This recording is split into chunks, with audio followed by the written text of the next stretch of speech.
কি পড়লা ভাইয়া, এতগুলো বই পড়লা, এতগুলো জেনারেল বই পড়লা দুনিয়া কামাই করার জন্য।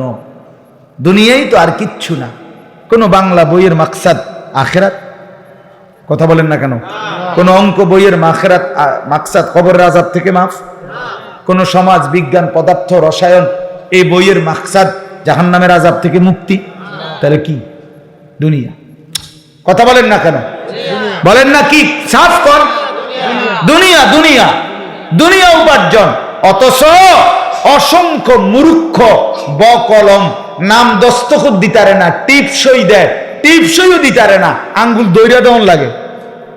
এরকম বেডই সারা পৃথিবীর সমস্ত কিছু ভোগ করতেছে। পুরা দুনিয়া, বাড়ি গাড়ি, নারী, ক্ষমতা, দালান, বিল্ডিং, প্রভাব প্রতিপত্তি। তো ওই দুনিয়া কেমনে ভোগ করলো? বলেন না কেন? এখন কর। ওই দুনিয়া ভোগ করলো কেন? এরকম কেউ নাই আপনাদের? না, নামটাও লিখতে জানে না, অথচ দুনিয়া ভোগ করতেছে।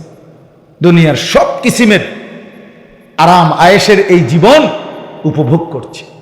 এই জন্য বাপ, এই পড়াগুলো বাদ দিতে বলি না, জেনারেল পড়া বাদ দিতে বলতেছি না। আমি কুমিল্লা ভিক্টোরিয়া কলেজ থেকে মাস্টার্স পাস করছি। সায়েন্স বিজ্ঞান বিভাগ থেকে আমি এসএসসি মানে দাখিলে 1998 ইংরেজি সালে সমগ্র বাংলাদেশে সর্বোচ্চ নাম্বার পেয়ে ফার্স্ট হয়েছে, 1 নাম্বার হয়েছে। আমার সার্টিফিকেট লাগলাম না, আইন দেখাম অঞ্চলে আমার লোক। তাহলে অর্থ হইল আমি বাদ দিতে বলতেছি না, কিন্তু 16 বছর পড়ার পরে বন্ধু আল্লাহর কোরআন এতগুলো বই না পড়লেও দুনিয়া মিলতো, ভাত মিলতো, বিয়া মিলতো, সংসার হইতো, ঘুম আসতো, যৌন চাহিদা পূরণ হইতো, বিল্ডিং এর স্বপ্ন পূরণ হইতো। কিন্তু আল্লাহর কোরআন ছাড়া, সেজদা ছাড়া, নামাজ ছাড়া, আল্লাহর বন্দেগী ছাড়া, আল্লাহর কসম বাপ আমার, বন্ধু আমার, এক ঢোক পানি কবর থেকে নিয়ে হাসরে আখিরাতে কোথাও মিলবে না। দুনিয়া এমনি মিলে যায়। ওই মেয়েটা সরানো মেয়ে বারবার ঘটর ঘটর করে,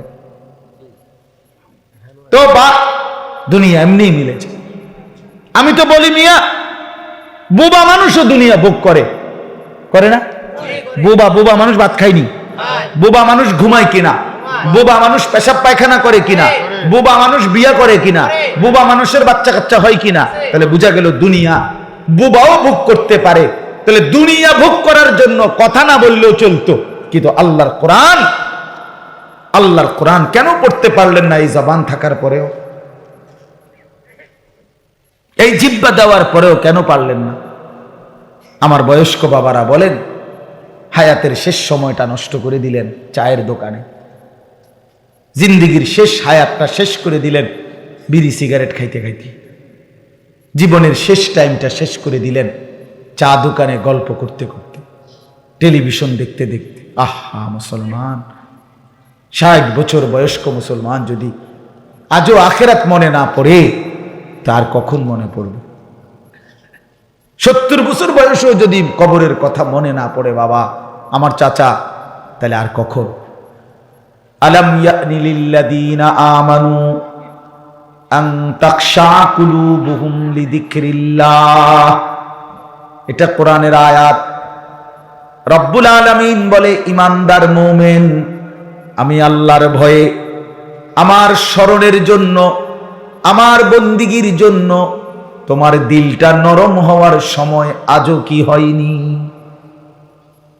আলাম ইয়ানি, এই কথার অর্থ এটা। আল্লাহ বলে, বান্দা 365 দিনে আমার একটা বছরে কোনোদিন ফজরের নামাজ পড়লা না বান্দা, তাহলে আর কোনোদিন কি ফজরের নামাজ পড়বা না বান্দা? আর কি কোনোদিন পড়বা না? তুমি কি তাইলে এই সিদ্ধান্তই নিয়ে নিছো? 30 বছর ধরে বান্দা আমার প্রতিদিন সুদ খাচ্ছ, মিথ্যা বলছো, 30 বছর প্রতিদিন ওজনে কম দাও, 30 বছর ধরে নিয়মিত কাস্টমারকে ঠকাও, এভাবেই রোজগার করতেছো হারাম রোজগার। আল্লাহ যেন ডাক দিয়ে বলে, বান্দা তাহলে এই নাফরমানের রোজগারি আর কোনোদিন কি তাহলে ছাড়বা না? আর কি সময় হবে না? বলো বান্দা বলো, গত 20টা বছর ধরে তোমার ঘরে প্রতিদিন রঙিন টেলিভিশন চলে, নর্তকী নাচে, নাটক সিনেমা তোমার বউ বাচ্চা প্রতিদিন দেখে। আল্লাহ যেন ডাক দিয়ে বলে, বান্দা তাহলে এই গুনাহ আর কোনোদিন কি বন্ধ হবে না? তোমার ঘরে কি আর কোনোদিন এই নাফরমানি বন্ধ হবে না?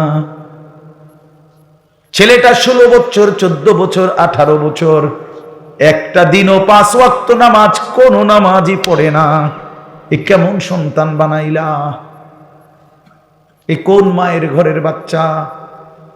এ কোন মুসলমানের সন্তান?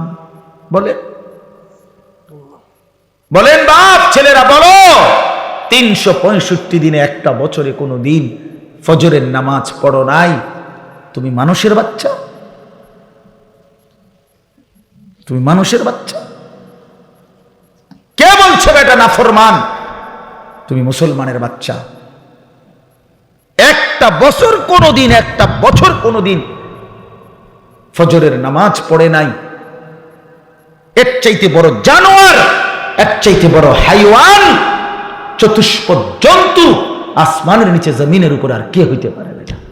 আহা, নেককার স্বামী এবং স্ত্রীকে একসাথে ডাক দিয়ে আল্লাহ বলবে, উদখুলুল জান্নাতা আনতুম ওয়া আজওয়াজুকুম তুহবারুন।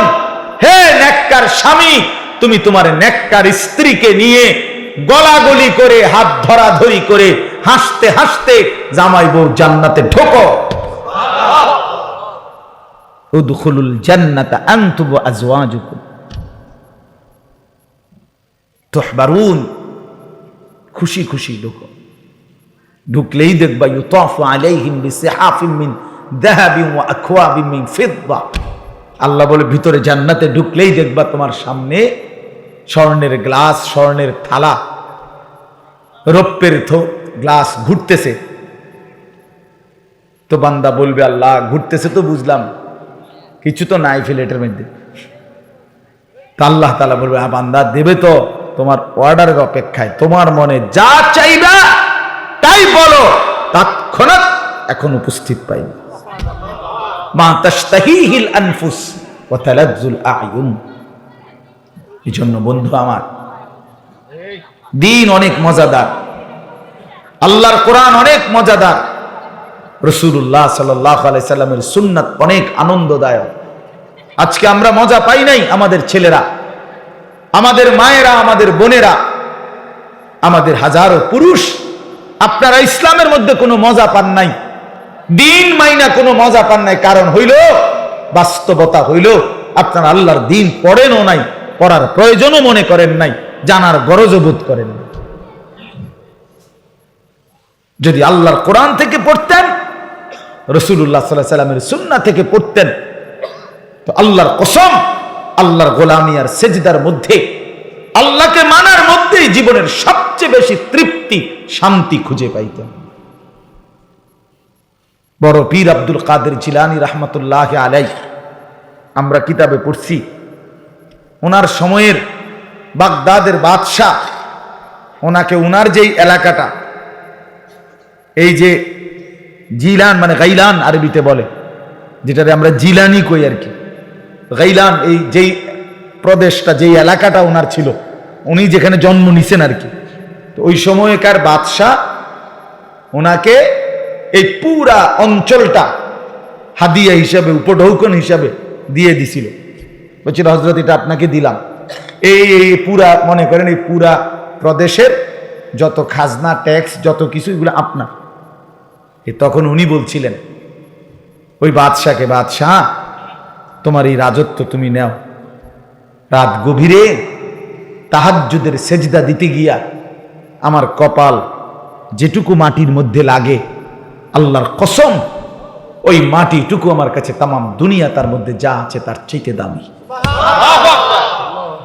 আমি গভীর রাতের সেজদা দিয়ে মাটিতে ওই মাটিটুকুর যে মর্যাদা পাই, মজা পাই, স্বাদ পাই, দুনিয়া আমারে 1000 বার দিল, আমি এটা নেব না বেটা, আমি এটা নেব না। হ্যাঁ, এই জন্য দোস্ত আমার, বন্ধু আমার, বাপ আমার, এটা বোঝা উচিত এই মাহফিলগুলো, এই ওয়াজগুলো, আমি ব্যক্তিগতভাবে শুধু নিয়ম সর্বস্ব ওয়াজ বুঝি না।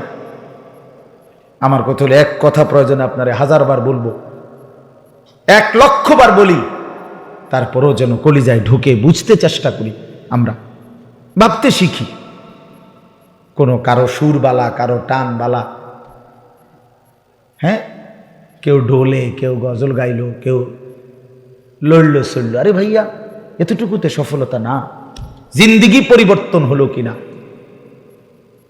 কিছুটা বিবেক জাগলো কিনা, আমার অনুভূতির মধ্যে কিছু আসলো কিনা, এটা দেখার। গাজী টাঙ্কি 500 লিটারের, এখন এটার মধ্যে মনে করেন 499 লিটার মোটর দিয়ে উঠানো পানি, মানে ফ্রেশ পানি মোটর দিয়ে উঠাইছে, এটার ভিতরে পুরাইছে। এখন 1 লিটার পানি, শুধু এই 1 লিটার পানি না, এটা পেশাব দিছে এটার সাথে, প্রস্রাব। এখন বলেন 499 লিটার পবিত্র পানি আর 1 লিটার পেশাবের ফোঁটা, প্রস্রাব, এখন এই দুইটা মিল্লা পানির হুকুম কি বলেন? সবাই বলেন না, বুঝছেন নি কথা? এটা একবারে বোঝে না এমন কোনো মানুষ নেই, একটা সহজ কথা। তাহলে ফলাফল আসলো 499 লিটার পবিত্র পানি হওয়ার পরেও মাত্র 1 লিটার নাফাক পানি হওয়ার কারণে দুইটা মিলে ফলাফল আসছে কি? নাফাক। এইটারে আরবিতে কয়, আমরা মাদ্রাসায় তালেবে এলেমের জামানা এটা আমরা পড়ছি, নতিজা আরজালের তাবে হয়, অর্থাৎ ফলাফল দুইটা মিললে ভালো মন্দ, মন্দটার অনুপাতে হয়, নিকৃষ্টটার অনুপাতে হয়। এই জন্য আমি সবসময় বলি এটা, যে কেউ বুট খাইলো, বাদাম খায়, ওয়াজও শোনে, তাহলে বুট আর ওয়াজ, ফলাফল আসবে বুট, ফলাফল আসবে কি? বাদাম আর ওয়াজ, ফলাফল আসবে বাদাম। মোবাইলও টিপলো, ওয়াজও শুনলো, ফলাফল আসবে মোবাইল। ওই এরকম বসে বসে জুরাইলো, আবার ওয়াজও শুনলো, তো ফলাফল আসবে জুরানি। মানে রেজাল্ট হইলো কি, যে জুরাইছে কদ্দুর, কি শুনছে কইতে পারবেন। হ্যাঁ, কারণ এই দুইটার মধ্যে যেটা নিকৃষ্ট, রেজাল্ট আসবে কোনটা? এইটা। এই জন্য এখান থেকে রাসূলুল্লাহ সাল্লাল্লাহু আলাইহি সাল্লাম বলছেন, আল মারউ আলা দীনে খালিলিহি, প্রত্যেক ব্যক্তি তার বন্ধুর দ্বারা প্রভাবিত হয়। ফালিয়ানজুর আহাদুকুম মান ইউখালিলু, অতএব তোমরা লক্ষ্য রেখো কাকে বন্ধু বানাচ্ছ। হাদিস এটা, নবীজি সাল্লাল্লাহু আলাইহি সাল্লাম বলছেন। তার মানে হলো, কেউ যদি কোনো অসৎ মন্দ লোক, চরিত্রহীন লোক, যে কোনো পাপীর সাথে তার গভীর সম্পর্ক রাখে, তো খুব দ্রুত গতিতে তার মধ্যে ফলাফল আসবে ওই নিকৃষ্ট ব্যক্তির অনুপাতে। এটাই সত্য, এটাই সত্য। এজন্য এটা বাস্তবতা। সাথের 4 জন বিড়ি সিগারেট খায়, অল্প সময়ের পরে দেখবেন এর মধ্যে এটা আসর করছে। সাথের 2 জন নেশা করে, তো এও এদের সাথে চলতে ফিরতে গিয়ে কিছুদিনের মধ্যে নেশাখোর হবে, চরিত্রহীন হবে। এটা একেবারেই পরীক্ষিত। রাসূলুল্লাহ সাল্লাল্লাহু আলাইহি ওয়াসাল্লাম বলছেন। যদি বলেন তো অরে ঠিক করবে না, না, নিয়ম এটা মনে রাখতে হবে, কারো ইসলাহ, কারো সংশোধন তার সাথে মিশে গিয়ে নয়, তার গুনাহ নাফরমানির সাথে নিজেকে মিশে না। যে আমরা 2 জনে আগে তার লগে আমিও 2-1 বেলা সিগারেট খাই, আস্তে আস্তে সম্পর্ক গভীর হইলে পরে ছাড়াই এলাম, জি না, হবে না, হবে না। বরং ফলাফল আসবে যে একদিন তুমিও নেশা করো। এই জন্য নিয়ম হলো নিজেকে ঈমান আমলের উপরে শতভাগ ঠিক রেখে অন্যকে সংশোধনের চেষ্টা করা। কথা বুঝছেন না? এটা গুরুত্বপূর্ণ মূলনীতি, এটা সংশোধনের মূলনীতি। নিজে পেশাবের উপরে দাঁড়াইয়া আরেকজনের দুধ খাওয়াইলে হইতে, এটা গুরুত্বপূর্ণ। রাসূলুল্লাহ সাল্লাল্লাহু আলাইহি সাল্লাম বলছে। এই জন্য অনেক সময় ছেলে পেলেদের মধ্যে এটা মানসিকতা কাজ করে যে মন্দ লোকের সাথে বন্ধুত্ব করে ধীরে ধীরে তারে ঠিক করে না, বন্ধুত্ব করে ঠিক না, তোমার অবস্থান ঠিক রেখা তারপরে ঠিক করে। মনে করেন এখন আসরের নামাজের ওয়াক্ত, আমার একটা ছেলের সাথে জেনারেল সম্পর্ক, আমি একজন হুজুর মনে করেন, তাই না? আমার দায়িত্ব কি যে আগে কিছুদিন আগে নামাজ না পইরা তার লগে আমার আগে সম্পর্ক করতে হবে, পরে আস্তে আস্তে দুজনের নামাজ পড়ব নাকি? আমার এই আসরের নামাজ এই যে কাজা হইল এটা আর কোনোদিন আসবে আমার? তাইলে কথা বুঝছেন না? আমি তাকে বললাম, সে শুনলো না, তারপরও আমার নামাজ আমি শতভাগ ঠিক রাখতে হবে, আমাকে জামাতে যাইতেই হবে, আমাকে মসজিদে ঢুকতেই হবে, এইটা নিয়ম। এখানে অনেকে ভুল করে, এখানে অনেকে ভুল করে, আগে আগে প্রেম করে এরপরে হেরে মুসলমান হবে। আপনারই বলছি নি মুসলমান বানাই, হিন্দু মাইয়া রে আগে প্রেম কইরে সেরা আপনি মুসলমান বানাই তৈব। ইসলাম আপনার কাছে এরকম একেবারে ঠেকে গেছে, আত্মা ধরে রয়েছে, বাবুরে যেমনি পারো এরেও তুমি মুসলমান বানাও। আরে বাপরে, আপনি এত বড় মহান কান্ডারি ইসলামের, হ্যাঁ ফাইজলামির জায়গা পান না? কে শিখাইল এটা? এটা দিন না, এটা দিন না। এজন্য খেয়াল করা। রাসূলুল্লাহ সাল্লাল্লাহু আলাইহি ওয়াসাল্লাম বলছেন, লা তুসাহিব ইল্লা মুমিনা, ঈমানদার ব্যতীত কাউকে বন্ধু বানায় না। ওয়ালা ইয়াকুল মালাকা ইল্লা তাকিয়্যুন, নবীজি বলেন ভালোবেসে মহব্বত করে মুত্তাকি দিনদার ব্যতীত কাউকে খানা খাওয়ায় না। সরাসরি হাদিস। আলতু ফালতুকে তোমার মাল তার পিছনে খরচ করো না, খরচ করো না তার পিছনে। কোরআন শরীফে আছে আল্লাহ তাআলা বলছেন, বান্দা আমার দেওয়া সম্পদ থেকে তোমার প্রতি আমার হুকুম, ওয়ালা তাবগিল ফাসাদা ফিল আরদ, আমার দেওয়া এক কানা করি সম্পদ দিয়ে জমিনের মধ্যে ফিতনা হবে, ফাসাদ হবে, গুনাহের ন্যূনতম কোনো পরিবেশ কায়েম হবে এমন কিছু তোমার সম্পদ দ্বারা করো না। ওয়ালা তাবগিল ফাসাদা ফিল আরদ, আল্লাহ তাআলা কঠিন ভাবে বলছে, কোনোভাবে করো না। জুয়ার আড্ডা, খেলার আড্ডা, ছেলেরা আবদার করছে, আঙ্কেল আমরা একটু গান করব, আপনি কয়টা টাকা দিতেন? বাহ আঙ্কেল, আঙ্কেল আপনি যে দিলেন আঙ্কেল আমরা বুঝছি, তো আপনি কয়দিন পরে পোস্টার লাগাইবেন, আপনাদের সেবা করতে চাই, এই জন্য আর কি। এটি আমরা বুঝি না, এটা তো আমরা বুঝি। আপনি কয়দিন পরে মেম্বরির দাঁড়াইবেন, এই জন্য আর কি। আখেরাত ভিন্ন জিনিস, মেম্বরি আরেক জিনিস।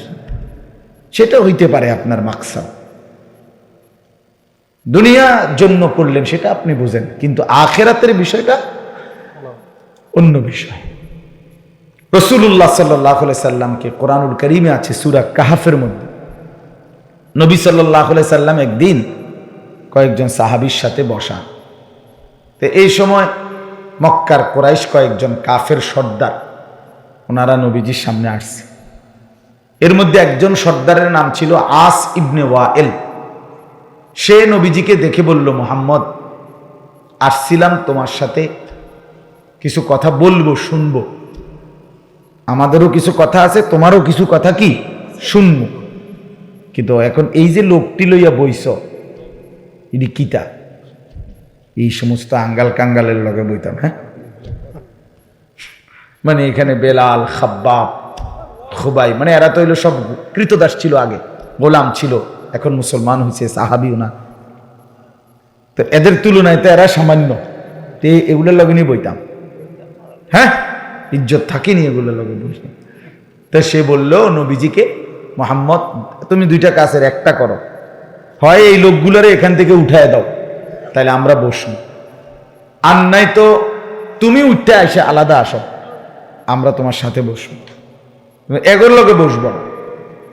কোরআন শরীফে আছে, সাথে সাথে আল্লাহ তাআলা জিবরাইল পাঠাইয়া কোরআন নাজিল করে বন্ধুকে বললেন, ওয়াসবির নাফসাকা মাআল্লাযীনা ইয়াদউনা রাব্বাহুম বিল গাদাতি ওয়াল আশি ইউরিদুনা ওয়াজহাহু, বন্ধু সকাল সন্ধ্যা দিবানিশি আমি আল্লাহর সন্তুষ্টির জন্য যারা আমার বন্দিগি করে, আমারে ডাকে, আপনি আপনার নিজেকে মজবুতির সাথে তাদের সাথেই বেঁধে রাখেন, এক কদম উঠবেন না, সাবধান। বেঈমান সরে যেতে বলেন, যা বেঈমান। তোদের মতো নাফরমান সারা পৃথিবীর মালিক হইলে কি আছে? ওয়ালা আব্দুম মুমিন খায়রুম মিন মুশরিক, কোরআন শরীফের আয়াত। আল্লাহ তাআলা বলেন ঈমানদার যদি গোলাম হয়, পৃথিবীর সমস্ত বেঈমানের চাইতে খায়ের সর্বোত্তম সে, হোক সে গোলাম। কোরআন শরীফের আয়াত। ওয়ালা আব্দুম মুমিন, হোক সে কৃতদাস, হোক সে বেলাল হাবশি গোলাম, সে সমস্ত কাফের বেঈমান যত উচ্চ বংশীয় হোক না কেন, তাদের চাইতে উত্তম, তাদের চাইতে উত্তম।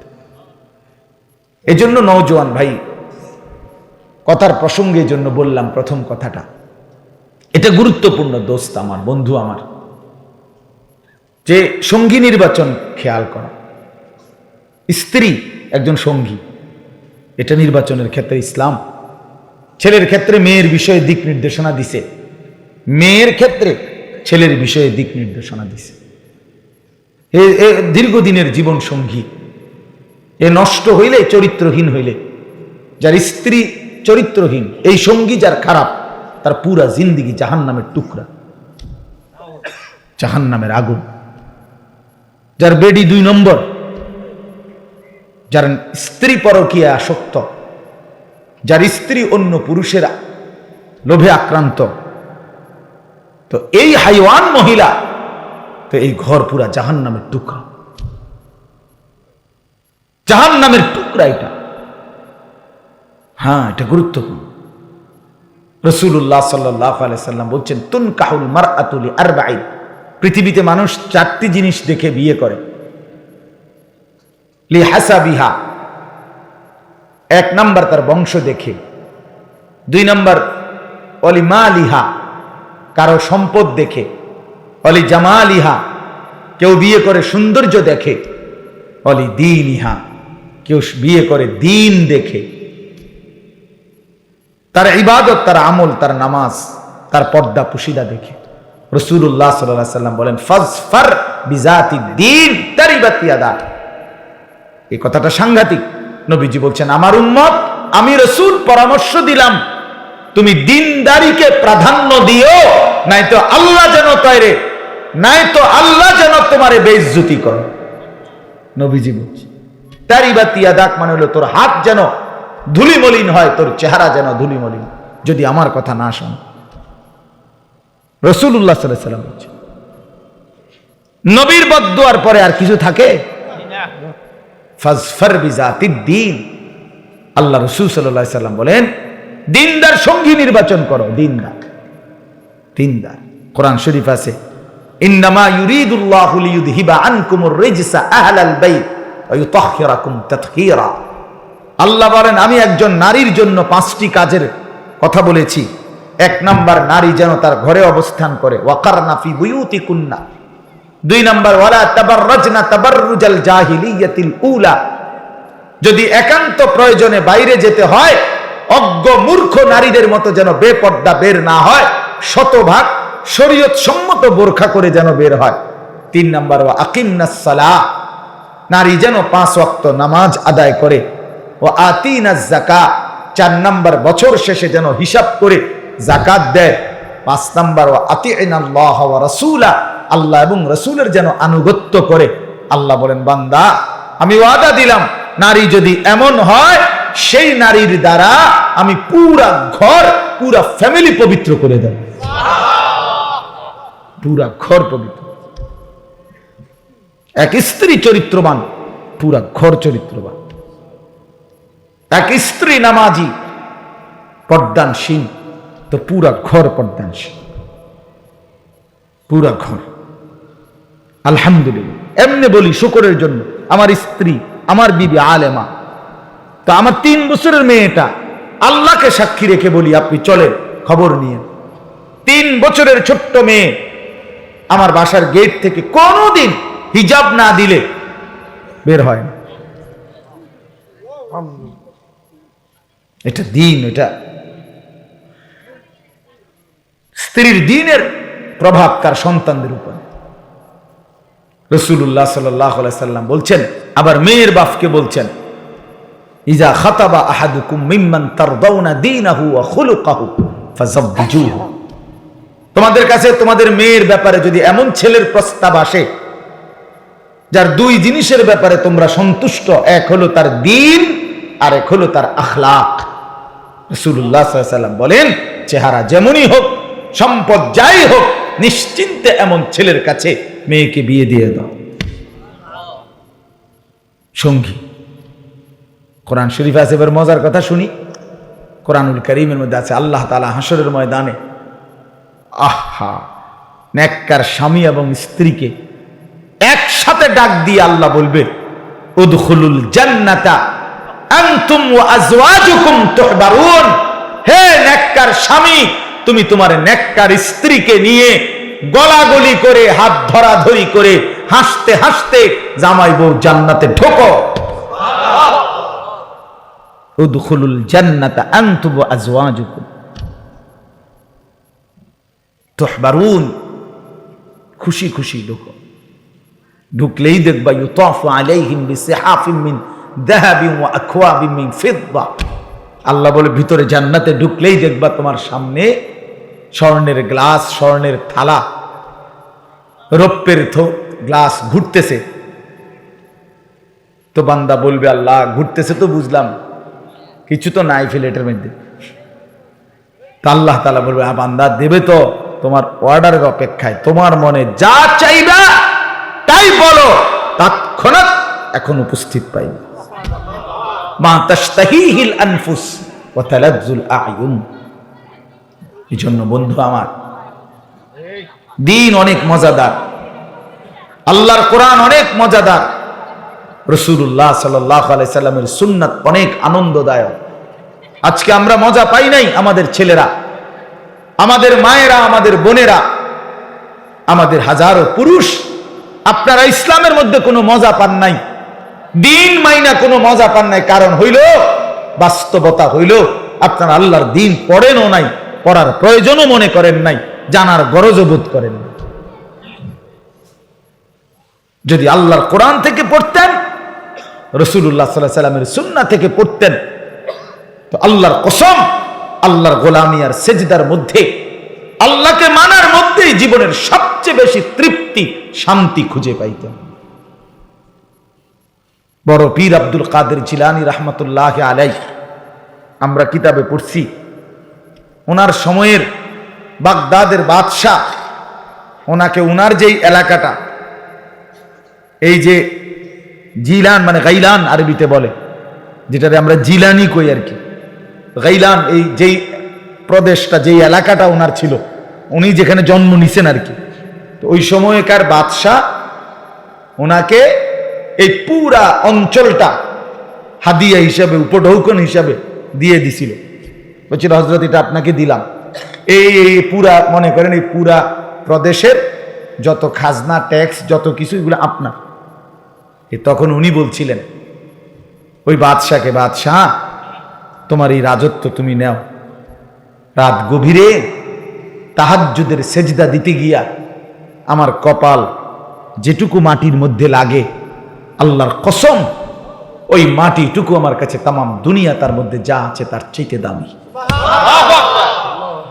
আমি গভীর রাতের সেজদা দিয়ে মাটিতে ওই মাটিটুকুর যে মর্যাদা পাই, মজা পাই, স্বাদ পাই, দুনিয়া আমারে 1000 বার দিল, আমি এটা নেব না, বেটা, আমি এটা নেব না। হ্যাঁ, এজন্য দোস্ত আমার, বন্ধু আমার, বাপ আমার, এটা বোঝা উচিত। এই মাহফিলগুলো, এই ওয়াজগুলো, আমি ব্যক্তিগতভাবে শুধু নিয়ম সর্বস্ব ওয়াজ বুঝি না। আমার কথা হলো, এক কথা প্রয়োজনে আপনারে 1000 বার বলবো, 1,00,000 বার বলি, তারপরেও যেন কলিজায় ঢুকে বুঝতে চেষ্টা করি, আমরা ভাবতে শিখি। কোনো কারো সুরবালা, কারো টানবালা, হ্যাঁ, কেউ ঢোলে, কেউ গজল গাইলো, কেউ লড়লো চড়লো, আরে ভাইয়া, এতটুকুতে সফলতা না। জিন্দিগি পরিবর্তন হলো কিনা, কিছুটা বিবেক জাগলো কিনা, আমার অনুভূতির মধ্যে কিছু আসলো কিনা, এটা দেখার বিষয়, এটা দেখার বিষয়। এতটুকু বিবেক যদি নড়ে ওঠে, কোরআন শরীফে আছে আল্লাহ বলছে আমার কোরআনের বৈশিষ্ট্য কি, অনেক। এর মধ্যে একটা বৈশিষ্ট্য হলো তাকশাইরু মিনহু জুলুদুল্লাযীনা ইয়াখশাউনা রাব্বাহুম। আল্লাহ বলে কোরআনের বৈশিষ্ট্য হলো যার অন্তরে আল্লাহর ভয় আছে, সে যখন আল্লাহর কোরআন শুনবে বা পড়বে, আল্লাহর কসম আল্লাহ বলে তার শরীরের চামড়ার পশমের যেই উপরে, যেই চামড়ার উপরে পশম, এগুলো দাঁড়ায় যায়। তাকশাইরু অর্থ হলো শিহরিত হয়ে উঠবে। সুম্মা তালিনু জুলুদুহুম ওয়া কুলুবুহুম ইলা যিকরিল্লাহ। আল্লাহ বলেন আমার কোরআন শুনতে শুনতে বান্দার অবস্থা এক পর্যায়ে এমন হবে যে তার সারা দেহ এবং দিল আমি আল্লাহর স্মরণে ঝুঁকে পড়বে, সেজদা দিবে, যে হায় মালিক আপনি এত বড়, আপনার শান এত বড়, আপনার সৃষ্টি এত বড়, আপনি কত বড়, আপনি কত বড়। এজন্য বন্ধু বাপ, আমি এতগুলো কথা বলছি, লম্বা করে ফেলছি কথাটা, এই প্রসঙ্গটা আর কি। অর্থ হইল নীরবে মনোযোগের সাথে আল্লাহর কথা শুনবেন, দেখবেন আপনার মসজিদের ইমাম সাহেবের বয়ানই শুনবেন। ব্যক্তির কাঙ্গাল হবেন না, জনপ্রিয়তার কাঙ্গাল না, আল্লাহর কোরআনের দিকে ফিরবে। বুঝেন নাই আমার কথা? জনপ্রিয়তার ধোকা, আল্লাহর এটা কুদরত, আল্লাহর ইচ্ছা। কেউ আল্লাহ কাউকে 1000 মানুষের সামনে বলায়, কাউরে দিয়ে আল্লাহ 10 জনের সামনে বলায়। এটা কোনো 10 জনের সামনে কথা বললে আল্লাহর কথা, আর 1000 সামনে বললে এ কোনোটার মধ্যে সফলতা কিংবা ব্যর্থতার কিছু নাই। বুঝেন নাই? যেই হুজুর বয়ান করছে 10 জনের সামনে উনি ব্যর্থ, আর যে হুজুর বয়ান করছে 1000 লোকের সামনে উনি সফল। এই কথাটা বুঝছেন? সংখ্যার কম বেশের মধ্যে কি নাই? সফলতা কিংবা ব্যর্থতা নয়, আল্লাহ গ্রহণ করার মধ্যে সফলতা। আল্লাহ গ্রহণ করলে সফলতা। 1 কোটি মানুষ মনে করেন আমারে একেবারে স্লোগান দিয়া, মাথা তালগি দিয়া, 4 রাস্তার মাথা দিয়ে হোতাই দিয়ে আইছে যে হুজুর আপনার ইজ্জত করে দিয়ে হোতাই দিলাম। আল্লাহ তাআলা বললেন আনিস আমি নিলাম না, আমি তোমার গ্রহণ করলাম না। তো আল্লাহর কসম, আনিসের মর্যাদা তখন কুত্তার সমান মর্যাদা আর নাই তখন, যদি আল্লাহ গ্রহণ না করে। আর আল্লাহ গ্রহণ করলে গোটা পৃথিবী না চিনলেও কোনো অসুবিধা নাই। হাজারো আউলিয়া আছে যাদেরকে মানুষ চিনে, এরকম আবার লক্ষ আউলিয়া এমনও আছে যাদেরকে কেউ চিনে না। বুঝেন নাই? কোরআনুল কারীমের মধ্যে মোট 25 জন নবীর নাম আছে। কোরআন শরীফে মোট নবীদের নাম আছে কয়জন? 25 জন। তো নবী মোট 25 জন, তো বাহিরে কই? বাকিদের কই? রাসূলুল্লাহ সাল্লাল্লাহু আলাইহি সাল্লামের সবগুলো হাদিস একত্র করলেও আরো নয়তো 15-20 জনের নাম পাওয়া যাবে। তো নবী মোট 30-35 জন। কথা বুঝছেন না? তো বাকিদের নাম কই? তো বাকিদের নাম যে পৃথিবীর কেউ জানে না, এই কারণে ওনারা ব্যর্থ। নাউযুবিল্লাহ। কথা বুঝছেন নি কথা? রাসূলুল্লাহ সাল্লাল্লাহু আলাইহি সাল্লাম বিদায় হজ্জে যে সময় ভাষণ দেয় হজে, তখন নবীজির সামনে ছিল 1,20,000-এর চাইতে বেশি সাহাবী। হজ্জের মধ্যে আসছে যারা, তো হজ্জে তো আর একেবারে বুড়া গাড়া বাচ্চা কাচ্চা সব আইছে না, বাইতো তো আছে আরো বহুত।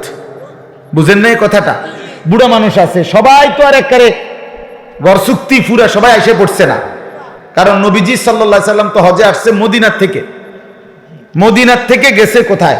মক্কায় বিমানে, নাকি? তো তখনকার সেই রাস্তা, কোথায় রাস্তা কোথায় কি, যাই হোক, তার এই 1.25 লক্ষ নবী সামনে সাহাবী ছিল। তো বাড়ি ঘরের মধ্যে তো আরো আছে, সেগুলা বাদ দেন।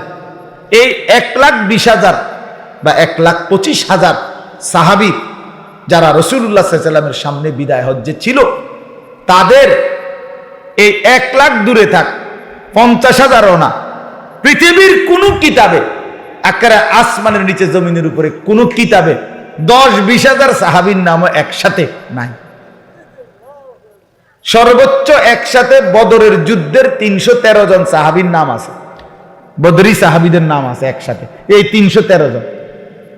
আর আপনি তা তাইলে 1000 সাহাবীর নামও খুঁজা মিলাইতে কষ্ট হবে নামগুলো, তো বাকি যে এই 1,20,000-এর মধ্যে থেকে যদি 1000 থাকে বা 10,000-এর নামে থাকে, তো বাকি 1,10,000-এর নাম যে কেউ জানে না, ও ঘরের যারা বাচ্চা কাচ্চা তারপরে বুড়া মানুষ এদের নাম যে কেউ জানে না, তো ওনারা ব্যর্থ। এই কথাটা বুঝে, এটা আমাদের যারা এখানে অনেক আলেম আছেন, অনেক মসজিদের ইমাম আছেন, আপনাদেরকে বলি ভাই, এটা ঘাবড়াবেন না, ঘাবড়াবেন না। আর কি আমার ওয়াজ শুনে কে, হ্যাঁ আরে এত ওয়াজ করি কো মানুষ চিনে না, মানুষ চিনলে কি দরকার, মানুষ চিনলে কি না চিনলে কি, এটা আমার দিলের মধ্যে মনে রাখতে হবে।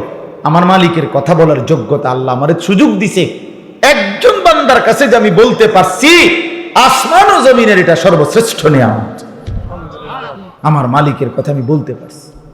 কত মানুষ আছে জীবনে আল্লাহর কথা বলতেও জানে না, 60 বছরের বৃদ্ধ বাবা, 40 বছরের বাবা, 70 বছরের মুসলমান আল্লাহর কোরআন দেখে দেখেও কদুর সাইয়া সাইয়াও পড়তে পারে না। এত বড় বদনসিব, মন্দ কপাল, দুর্ভাগা মুসলমান, দুর্ভাগা। ওই মুসলমান বদনসিব মিয়া, মনে রাখবেন আমার নাম, আমি বলে গেলাম।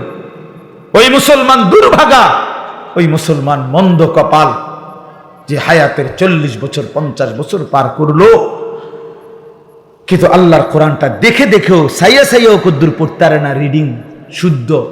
হায় মুসলমান, এত কথা কার জিব্বা দিয়া বলল? এই চোখ দিয়া কত কিছু দেখলাম, মালিকের কোরআন কেন দেখলাম না? যুবক ভাই, তুমি 12 বছর 14 বছর 16 বছর পড়লা, কি পড়লা ভাইয়া? এতগুলো বই পড়লা, এতগুলো জেনারেল বই পড়লা দুনিয়া কামাই করার জন্য।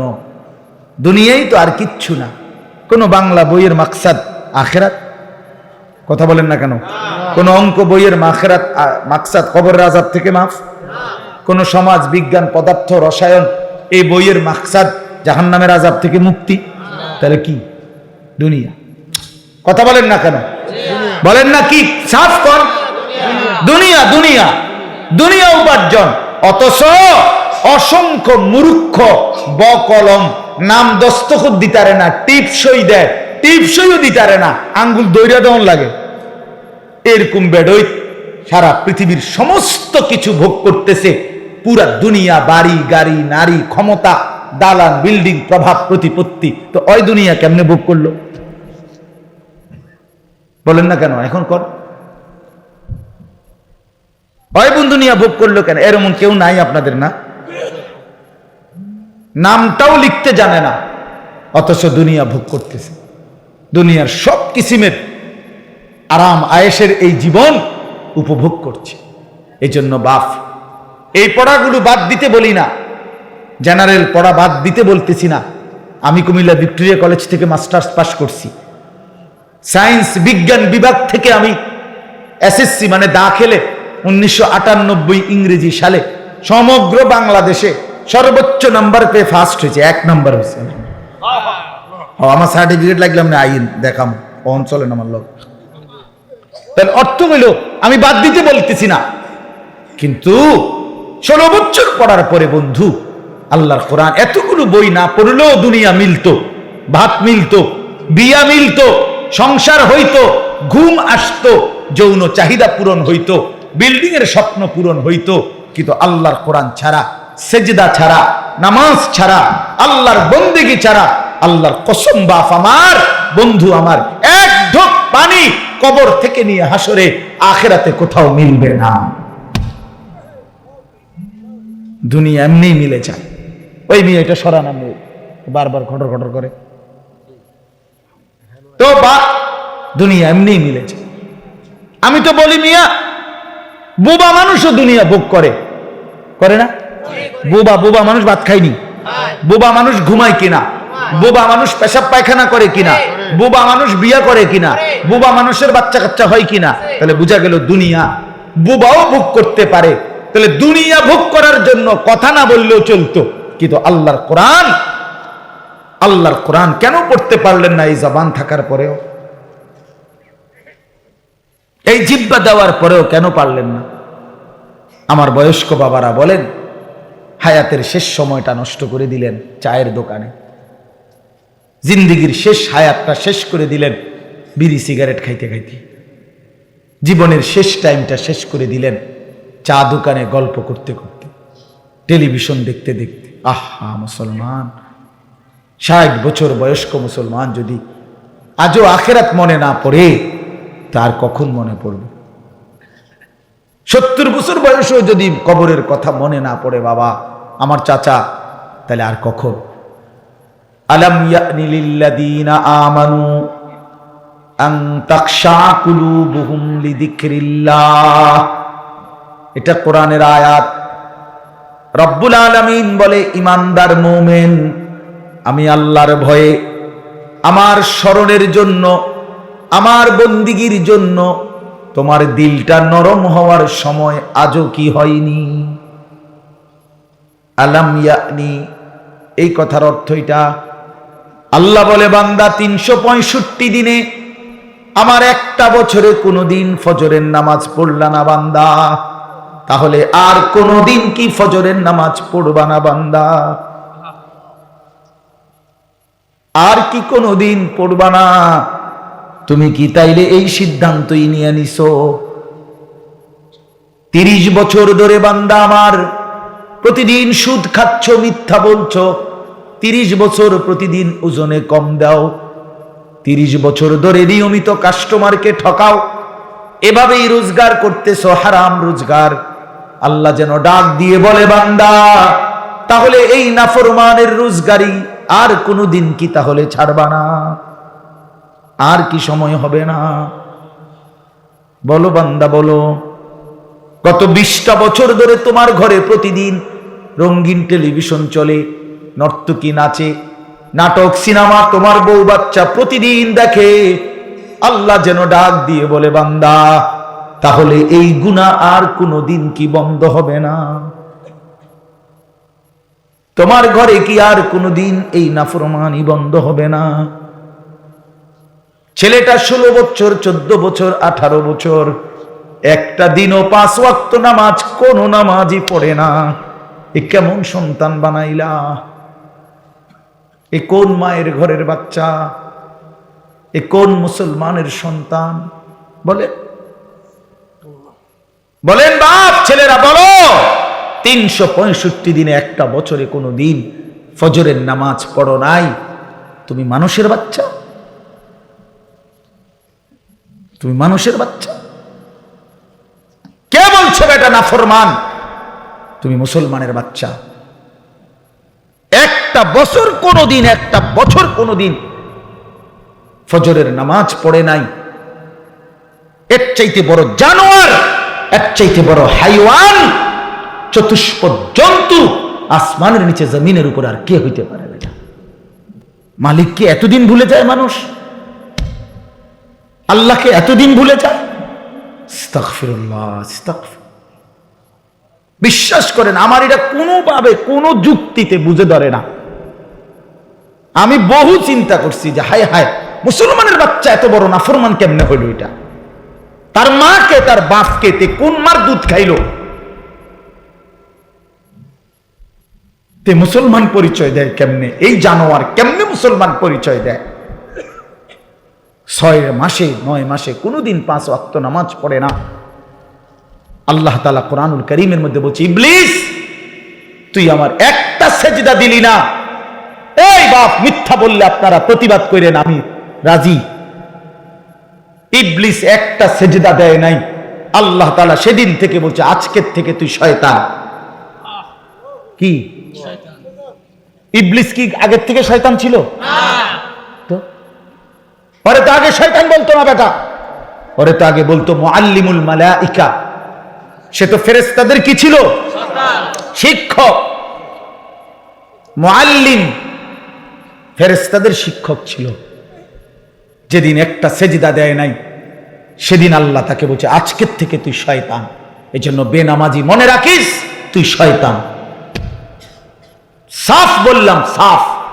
বেনামাজি শয়তান, যার কপালে সেজদা নাই, তুমি শয়তান। আল্লাহ তাআলা কোরআনুল কারীমের মধ্যে বলছে, ইবলিস তুই সিজদা দিলি না, ফখরুজ ফাইন্নাকা রাজিম, বের হ বেঈমান, আজকের থেকে তুই অভিশপ্ত। আউযু বিল্লাহি মিনাশ শাইতানির রাজিম, এই অভিশপ্ত, আজকের থেকে তুই বিতাড়িত। এজন্য সিজদা যার কপালে নাই সে রাজিম, অভিশপ্ত। কোরআন শরীফে আছে আল্লাহ বলছে, ওয়া ইন্না আলাইকাল লানাতা ইলা ইয়াউমিদ্দিন, ইবলিসকে আল্লাহ বলছে, ইবলিস তুই আমার সেজদা দিলি না একটা সেজদা, আজকের থেকে নিয়ে কিয়ামত দিবস পর্যন্ত তোর উপরে আমি আল্লাহর লানত লানত লানত।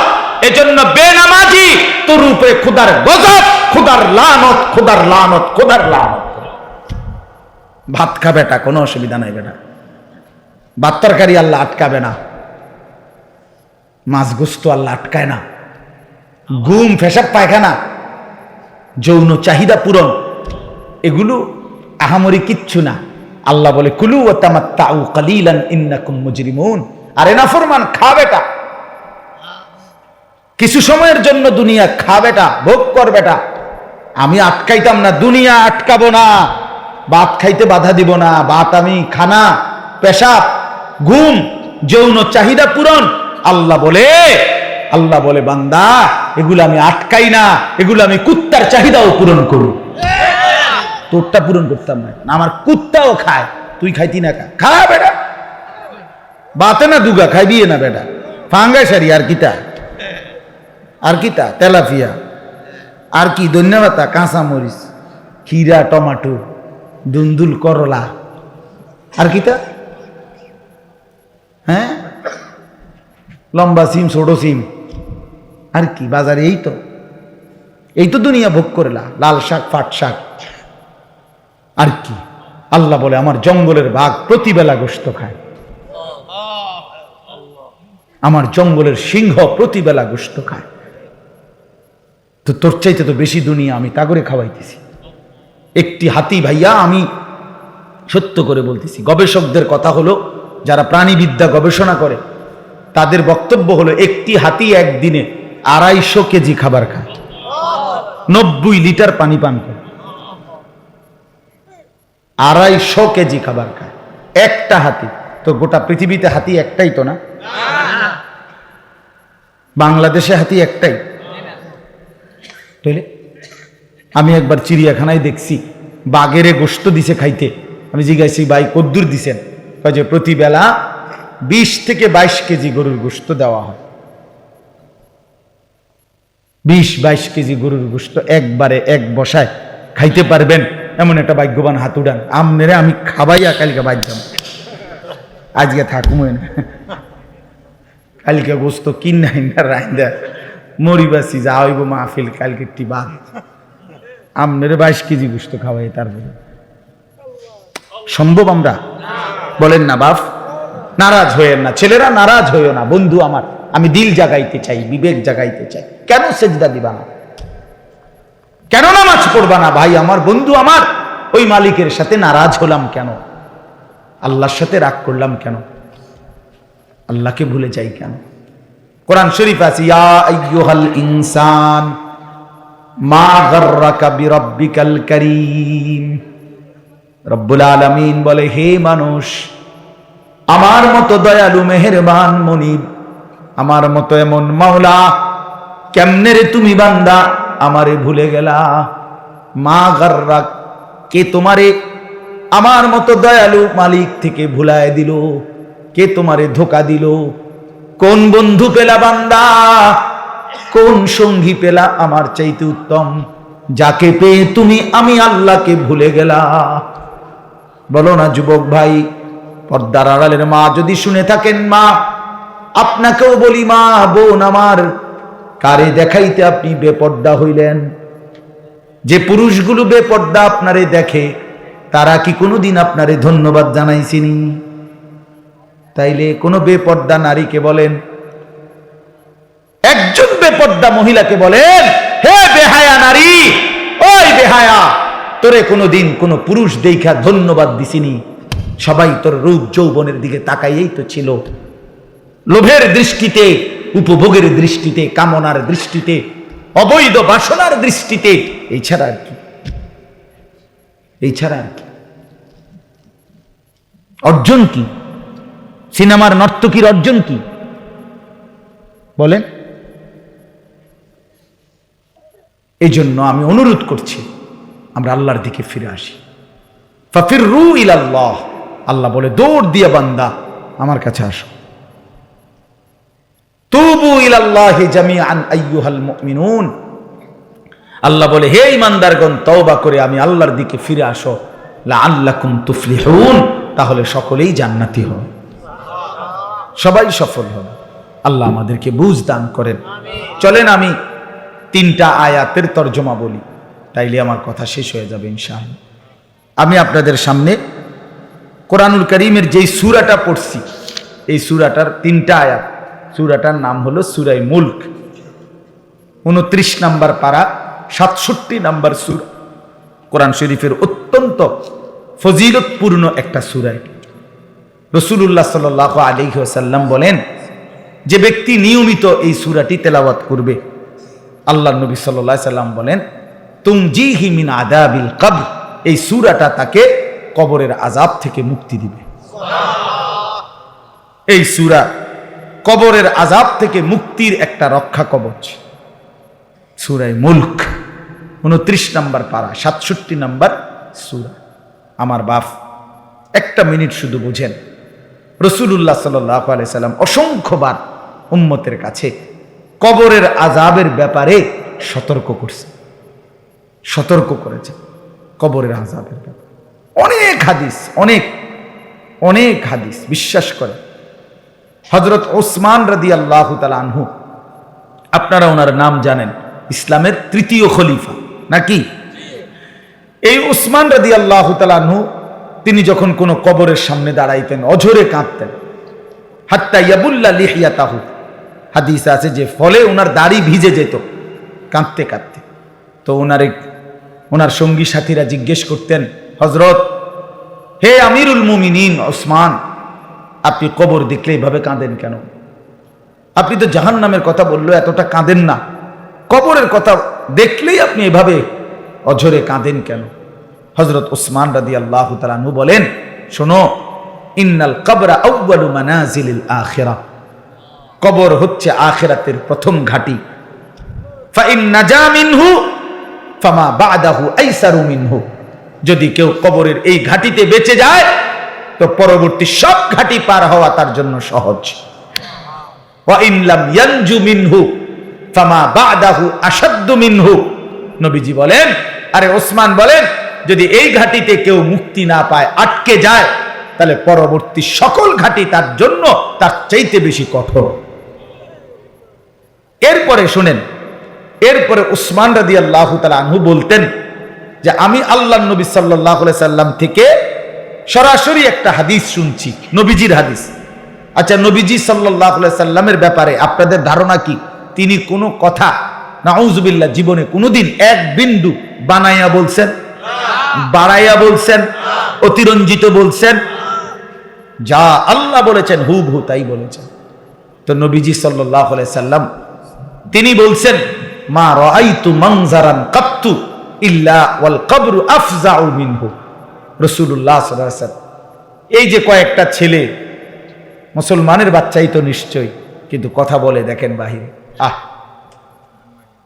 এমন এক গাফেল জাতি আমরা, মায়ের সন্তান জানেও না কোথায় আসছে। বহুত আপনারা জানেন না, আমরা সবাই আসলে খাট পালং আর সোফা ফার্নিচার নিয়ে ব্যস্ত।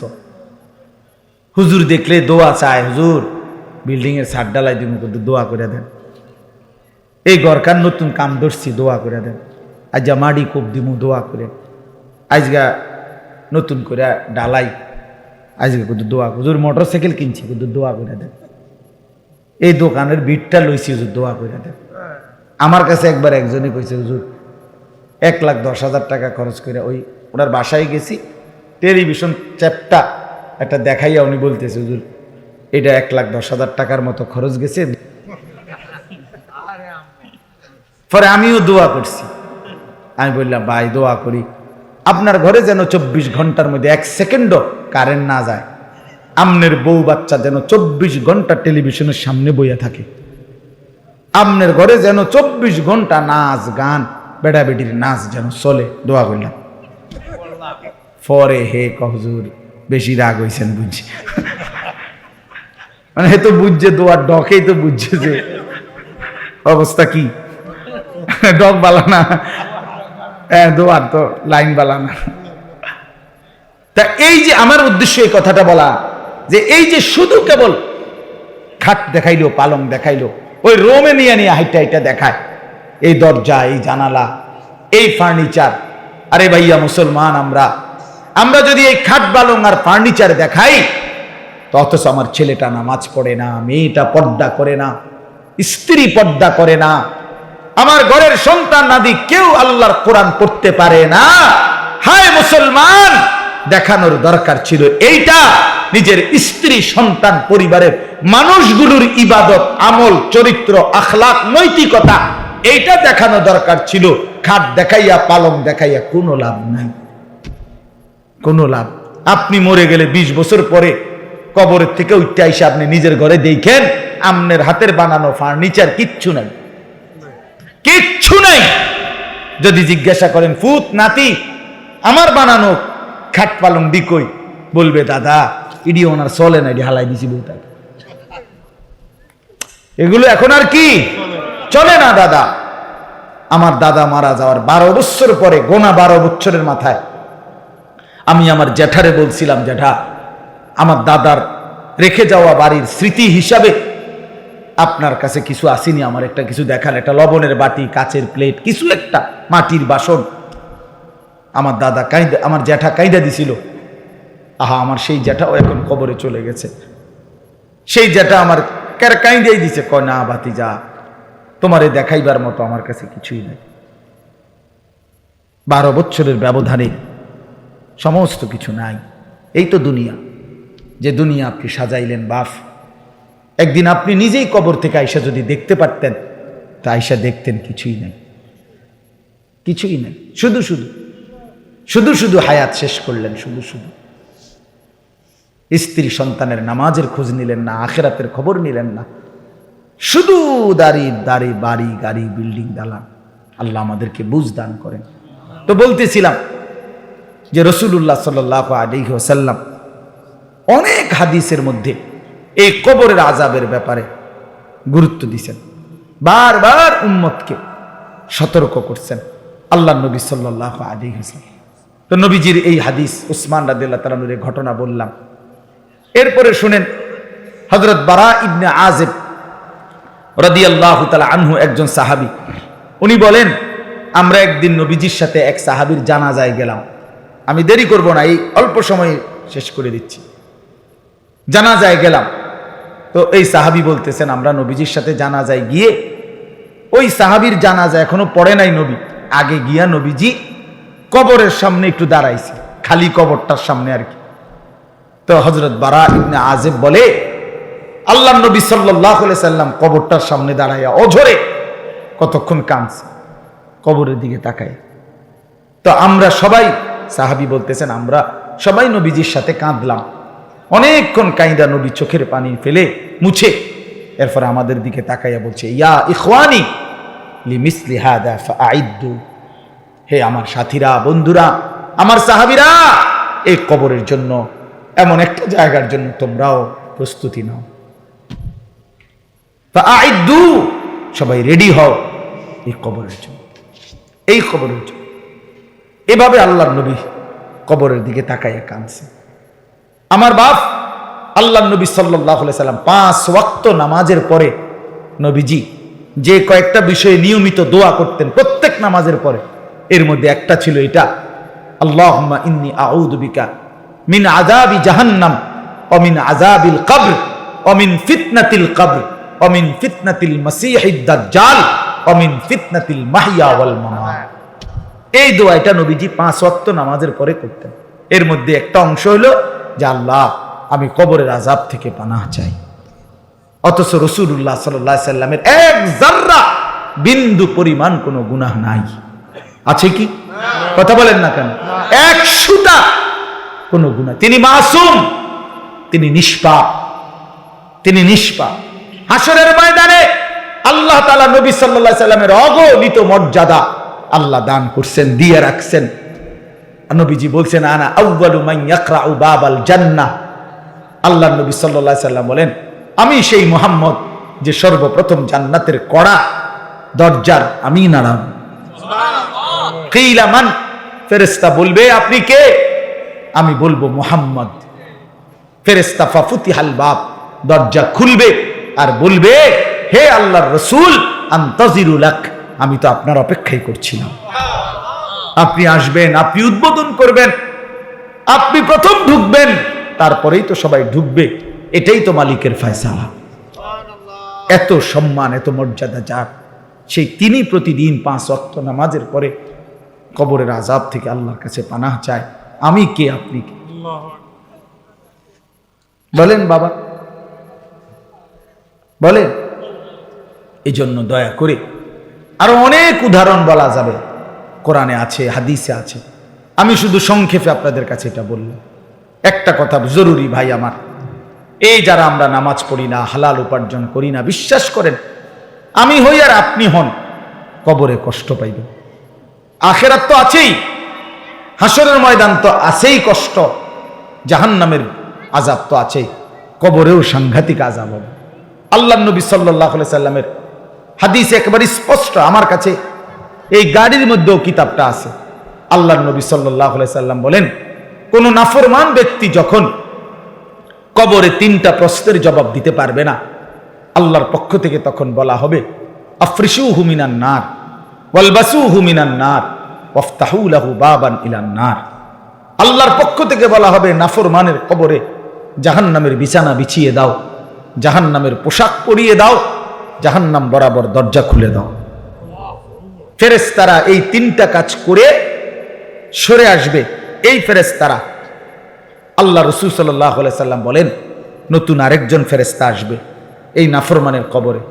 আয়েশা ইউদরাবু বিমিতরাকাতিন মিন হাদিদ। তখন এই ফেরেশতা এসে এই নাফরমানকে লোহার মুগুর, লোহার মুগুর্জ, লোহার বড় হাতুড়ি দিয়ে এমন জোরে একটা আঘাত করবে, খোদার কসম নবীজি বলছেন আঘাতটা কোথায় করবে? বরবাতান বাইনা উযুনাইহি, তার 2 কান বরাবর আঘাত করবে। একটা আঘাতে আল্লাহ রাসূল সাল্লাল্লাহু আলাইহি সাল্লাম বলেন ফায়াসিহু সাইহাতান, এই নাফরমান এত জোরে চিৎকার করবে, ইয়াসমাউহা মান ইয়ালিহি ইল্লা সাকালাইন, মানুষ এবং জিন ব্যতীত আল্লাহর সব মাখলুক শুনতে পারে। দোস্ত আমার, বন্ধু আমার, নিজের উপরে রহম করেন, নিজের উপরে দয়া করেন। রাসূলুল্লাহ সাল্লাল্লাহু আলাইহি সাল্লাম প্রতিদিন বলছে, নবীজি কবর প্রতিদিন ডাক দেয়। কবর ডেকে ডেকে সবাইকে বলে, দুনিয়াবাসী আনা বাইতুদ দুধ, আমি পোকামাকড়ের ঘর। আনা বাইতুল ওয়াহদা, আমি একাকী ঘর। আনা বাইতুল গুরবা, আমি অপরিচিত ঘর। আমার কাছে আইলে কেউরে চিনবা না, কাউরে পাইবা না। রাসূলুল্লাহ সাল্লাল্লাহু আলাইহি সাল্লাম বলেন, কোন নাফরমানের কবর যখন তাকে রেখে ফেরেশতারা চলে যাবে, কবর তখন তাকে প্রথম মিনিটেই এমন একটা চাপ দিবে, ডান পাশের মাটি বাম দিকে, বাম দিকের মাটি ডান পাশে। আল্লাহর কসম, নবীজির এই হাদিসে রাসূলুল্লাহ সাল্লাল্লাহু আলাইহি সাল্লাম বলছেন, এতে করে ডান পাশের হাড্ডি পাঁজর ভাঙ্গা বাম দিকে ঢুকে যাবে, বাম দিকের গুলো ডান দিকে ঢুকে যাবে। বন্ধু আমার, আমি দেখাই, আমরা তো ছাত্র জীবনে ওস্তাদের কাছে পড়ছি ভাই আমার। রাসূলুল্লাহ বলেন হাত্তা তাখতালিফা আদলাউহু, তার 2 পাশের হাড্ডিগুলো এইভাবে 2 আঙ্গুল যেভাবে ঢুকে গেছে, এইভাবে একটা একটার সাথে ঢুকে যাবে। খোদার কসম, আল্লাহর কসম। যদি বলো রাসূলের কথা মিথ্যা, তাহলে আমি আর কার কথা বলতাম? বলেন, যদি বলি আল্লাহর কথা মিথ্যা, তাহলে আর কার কথা বলতাম? কোরআন শরীফে আছে, আল্লাহ বলছে ফাবি আইয়ি হাদিসিন বাদাহু ইউমিনুন। আমার বান্দা, আমার এই কোরআনের কথার চাইতে আর কোন কথা বললে, এর চাইতে দামি আর কি বললে বান্দা তুমি আমার কথা বিশ্বাস করতা? খোদার কসম, এটা আয়াত কোরআন এই 29 পারাতে আয়াত এটা আছে। ফাবি আইয়ি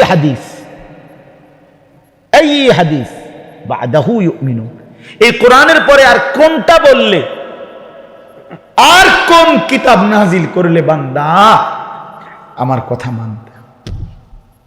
বলো না ভাইয়া আমার, বাপ আমার, বলেন কেন নামাজ পড়েন? কেন নামাজ পড়েন? অনেক মানুষ আপনারা এখানে বসছেন, নওজোয়ান তোমরা, অনেক ছেলে, চেহারা দেখলেই বোঝা যায় বন্ধু সারাদিন একটা সেজদা দাও না। আরে বেনামাজি, তোর চেহারা দেখলেই চিনা যায়। বেনামাজি নির্লজ্জ, বেনামাজি অসভ্য, বেনামাজি গাদ্দার, গাদ্দার গাদ্দার, বেনামাজি বেয়াদব, বেনামাজি চূড়ান্ত বেয়াদব, অসভ্য অসভ্য অসভ্য হাইওয়ান। এটা জন্তু জানোয়ার ছাড়া আর কিচ্ছু না। আল্লাহ তাআলা মানুষের শরীর বানাইছে সেজদার জন্য, নাই তো কোমর বাঁকা হওয়া, হাঁটু ভাঙ্গা, কোনুই ভাঙ্গার কোনো দরকার ছিল না বাতের লাগিয়া। খানা খাওয়াইতে এত কিছু লাগে না। গরু ছাগল জন্তু জানোয়ারে আল্লাহ তাআলা এত আইটেম দিয়ে খাওয়াইছে না, এমনি খাওয়া। আমার ভাই, আমার বন্ধু, কেন নিজের উপরে জুলুম করছেন? আমি এক কষ্ট করে আমার এই মাওলানা ইমাম আমারে যে দাওয়াতটা দিছে, বিশ্বাস করুন অনেক পেরেশানি করতে হয়, কতবার যে ফোন দিছে হয় যেন টাইম মতো আসতে পারি। নিজের অনেক ব্যস্ততা, ফজরের পর থেকে বয়ান শুরু। আমি গতকাল সন্দ্বীপ ছিলাম, ফজরের পরে ওইখানে বয়ান করে এরপরে স্পিড বোট হয়ে আইসা আরো কত ছোটখাটো কাজ সারছি, আরো 2খানে বয়ান করছি। টাকার জন্য না বাপ, আপনি খবর নিয়ে চাই। সব মানুষকে এক ধরনের পাল্লা মাপা না। আমি এক ফেরিওয়ালা, স্বাভাবিকভাবে অস্থিরতা বোধ করি খুব, যে আমার এই নওজোয়ান ছেলেগুলো নামাজ পড়বে, ইসলামের জন্য দ্বীনের পক্ষে থাকবে, এদের দুনিয়া সুন্দর হবে, আখেরাত সুন্দর হবে। এই জন্য আজকে রাত গভীরে বললাম, এই আমরা প্রত্যেকেই কবরের আযাব থেকে বাঁচার চেষ্টা করি, নাই তো কষ্ট হবে বাপ। কোরআন শরীফে আছে আল্লাহ ফেরাউন এবং তার বংশধরের ব্যাপারে বলছে, আন্নারু ইউরাদুনা আলাইহা গুদুওয়ান ওয়া আশিয়া। আল্লাহ তাআলা বলেন ফেরাউন আর তার দল বলের কবরে প্রতিদিন সকাল সন্ধ্যায় আগুন পেশ করা হচ্ছে, আগুনের শাস্তি হচ্ছে। কোরআন শরীফের আয়াত, আল্লাহর কসম। আল্লাহ বলছেন আন্নারু ইউরাদুনা আলাইহা, জাহান্নামের আগুন পেশ করা। শুধু কবরের কথা বললেই সারা রাত বলা যাবে, এরপরে তো জাহান্নাম সামনে আসে। এটা তো বিচারের আগে, বিচারের ময়দান তো হাসরের মাঠ। জেলখানার মধ্যে তো আসামি ধরে নিয়ে জায়গা, এরপরে না মামলার শুনানি চলে। রায় হয়তো কোনো কোনো মামলার 2 বছর পরে, কিন্তু সে তো হাজতে ঢুকে গেছে, সে তো কারাগারের কষ্ট ভোগ করতেছে। বুঝেন নাই কথাটা আমার? তো মামলার হিয়ারিং তো চলে পরে, আস্তে আস্তে 15 দিন পরে, 20 দিন পরে, 40 দিন পরে মামলার আবার কি পরে, ডেট পরে, এমনি এমনি শুনানি চলে। কিন্তু এটা তো জেলখানা, শাস্তি তো চলতেছে, কারাগারের কষ্ট তো চলতেছে। তো আল্লাহ তাআলা বলে বান্দা বিচারের ময়দান তো সামনে, হাসরের মাঠ, কিন্তু আযাব তো শুরু হয়ে গেছে কবর থেকেই, কবর থেকে। এই জন্য আমরা প্রত্যেকে ইনশাআল্লাহ, এই যে কয়জন, আমার এত মানুষের দরকার নেই, আমি ইমামের কাছে বলছি যদি 2 জনও শুনে বেটা কোনো অসুবিধা নাই বেটা। ফেরিওয়ালার একটা নিয়ম মনে রাখেন, আমি এই জন্যই বললাম আমি এক ফেরিওয়ালা। ফেরিওয়ালার নিয়ম হলো, ফেরিওয়ালা বলতেই থাকে রাস্তার এই মাথার থেকে ওই মাথা পর্যন্ত, সে বুঝে আমার মাল কেউ না কেনুক, কোনো ঘর থেকে কোনো মহিলা পুরুষ ডাক না দোক, আমার কথা আমি বলতেই হবে। এই ওলামায়ে কেরাম ফেরিওয়ালা, আপনাদের কাছে ফেরি করছি আমরা আখেরাত, পরকাল কেউ গ্রহণ না করলেও কোনো অসুবিধা নাই। কোরআন শরীফে স্পষ্ট আল্লাহ পাক আমাদের জন্য একটা অসাধারণ সান্ত্বনা আছে, মজার বিষয় আছে আমাদের জন্য। আল্লাহ কোরআনে নবীকে বলছে, বন্ধু আপনি দিবানিশি আল্লাহর কথা বলে যান, বলে যান। তবে শুধু এতটুকু মনে রাখবেন, কেউ গ্রহণ করুক আর না করুক, আপনারে যেটা প্রতিদান নেকি এটা বরাবর 100-100। আমার মাল চলক বা না চলক এটা আমি বুঝি। আমনের যেটা আমনের প্রফিট আমনের দিয়ে দেবো বাবুরে, আমার মাল আমি পরে চিন্তা করব। সুবহানাল্লাহ। এইটা আমাদের সান্ত্বনা, এটা আমাদের সান্ত্বনা। আমার 30 বছরে কেউ গ্রহণ না করুক, কোনো অসুবিধা নেই। এমন নবীও ছিল পৃথিবীতে যাদের কাছে কেউ কালেমা পড়ে নাই, কিন্তু কি হয়েছে, ওনারা ব্যর্থ। তো 950 বছরে নূহ আলাইহিস সালাম কালেমার দাওয়াত, 950 বছর, বুঝেন মানে 950 টাকা। 50 টাকা কম 1000, 50 টাকা কম 1000 তো সোজা কথা। আর 950 বছর আমনের বাপ দাদা 14 গোষ্ঠীর হায়াত কয়জনের একত্র করলে হবে? চিন্তা করছেন নি? এই 950 বছর আল্লাহর কথা বলছে দিবা নিশি, লাইলা ওয়া নাহারা। কোরআন শরীফ আছে, রাতেও দিনেও 80 জনের বেশি লোক কালেমা পড়ে না। 950 বছর মানুষ এগুলা কেমন শক্ত হারামিয়া ছিল। আইলে একটা ঘুষি দিলাম, হইলে ভাতিজার পুত্রা কি ডাকাইত্রে ডাকাইত্রে, আরে বাপরে বাপরে বাপ। মানুষ এত শক্ত হারামি হয় কেমনি? চিন্তা করছেন এগুলো কি মানুষ? এলি আল্লাহ আমাদের কলিজার মধ্যে আখিরাতের ভয় দান করেন। এবার চলেন তরজমাটা বলি। আল্লাহ তাআলা বলেন, ইন্নাল্লাযীনা ইয়াখশাউনা রাব্বাহুম বিল গায়ব, যারা আমি আল্লাহকে না দেখে আমাকে, আমার কথাগুলোকে বিশ্বাস করে, ভয় করে, আমার কবর, আমার আখিরাত, আমার মিজান, আমার ফুলসিরাত, আমার হাসর, আমার জান্নাত জাহান্নাম, আমি আল্লাহকে যারা ভয় করে, কবরকে যারা ভয় করে, জাহান্নামকে যারা ভয় করে। আল্লাহ রাসূল সাল্লাল্লাহু আলাইহি সাল্লাম তাফসীরের মধ্যে ব্যাখ্যা করে নবীজির হাদিস বর্ণনা করছে, আল্লাহকে ভয় করে, আল্লাহ বলেন অর্থ হইল যে গুনাহ ছেড়ে দেয়। একটা সহজ কথা মনে রাখবেন, যে গুনাহ বর্জন করে সে আল্লাহকে ভয় করে, যে আল্লাহকে ভয় করে সে গুনাহ বর্জন করে। এটা কাগজের এই পিঠ ওই পিঠ, এই পিঠ থাকলে এই পিঠ থাকবেই, এই পিঠ রাখতে হইলে এই পিঠ রাখতেই হবে, অর্থাৎ এই দুইটা আলাদা করা যায় না। কাজে যে আল্লাহকে ভয় করে সে গুনাহ থেকে বিরত থাকে, যে গুনাহ থেকে বিরত থাকে সে আল্লাহকে ভয় করে। এজন্য গুনাহ এবং নাফরমানির মধ্যে লিপ্ত চুরি, ডাকাতি, জিনা, ব্যভিচার, মদ, জুয়া, সুদ, ঘুষ, বেপর্দা, বেহায়াপনা, নাচ, গান, হালাল হারামের মিশ্রণ, এইটা যার জীবনে, এ যদি মাইক দিয়েও শিক্ষার দিয়া বলে আমি আল্লাহকে ভয় করি, তুই বেটা মিথ্যাবাদী, মিথ্যাবাদী, মিথ্যাবাদী বেটা, ধোঁকাবাজ বেটা, কথার। আল্লাহকে ভয় করে সে গুনাহ থেকে বেঁচে থাকে, যে গুনাহ থেকে বেঁচে থাকে সে আল্লাহকে ভয় করে। বুঝছেননি বাংলা কথাটা? কোন আল্লাহকে ভয় করে যে গুনাহ থেকে বেঁচে থাকে সে, বলেন তো? আল্লাহকে ভয় করে যে গুনাহ থেকে বেঁচে থাকে সে, গুনাহ থেকে বেঁচে থাকে যে আল্লাহকে ভয় করে সে। আজকে এটা মেইন কথা। ইন্নাল্লাযীনা ইয়াখশাউনা রাব্বাহুম বিল গায়ব, না দেখে যারা আল্লাহকে ভয় করে, আল্লাহর কথাগুলোকে ভয় করে, আখিরাতকে ভয় করে, আল্লাহ বলেন আমি ওয়াদা দিলাম লাহুম মাগফিরাতুম ওয়া আজরুন কাবীর, আমি তাদের পেছনের জিন্দেগি সব গুনাহ মাফ করে দেব, সর্বশ্রেষ্ঠ পুরস্কার জান্নাত দিয়ে দেব। এরপরে আল্লাহ বলেন ওয়া আসিররু কাওলাকুম আবিজহারু বিহি ইন্নাহু আলিমুম বিযাতিস সুদূর। আল্লাহ বলে বান্দা, কথাবার্তার ক্ষেত্রে তোমার 3টা অবস্থা আমি জানি। এক হলো তুমি কিছু কথা জোরে বলো, কিছু কথা আস্তে আস্তে গোপনে গোপনে বলো, আর কিছু কথা না বইলা অন্তরের মধ্যে জল্পনা কল্পনা করো।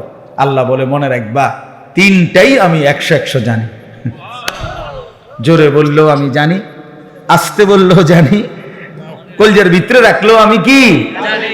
মজার কথা শুনেন, তাফসীরের মধ্যে আছে, কারে তাফসীরে কুরতুবীতে সরাসরি আছে এই আয়াতের ব্যাখ্যায়, মক্কার কুরাইশরা, ওই যে কাফের যারা বিরোধিতা করত, তো এরা মাঝে মধ্যে নবীজির বিরোধিতায় যে পরামর্শ করত, নবীজির বিরুদ্ধে ষড়যন্ত্র করত, তো কইতে গিয়া একজন আরেকজনকে কইতে আস্তে কো, আস্তে, হে আস্তে কো বেটা, আসিররু, এই অর্থ হলো আস্তে বলো।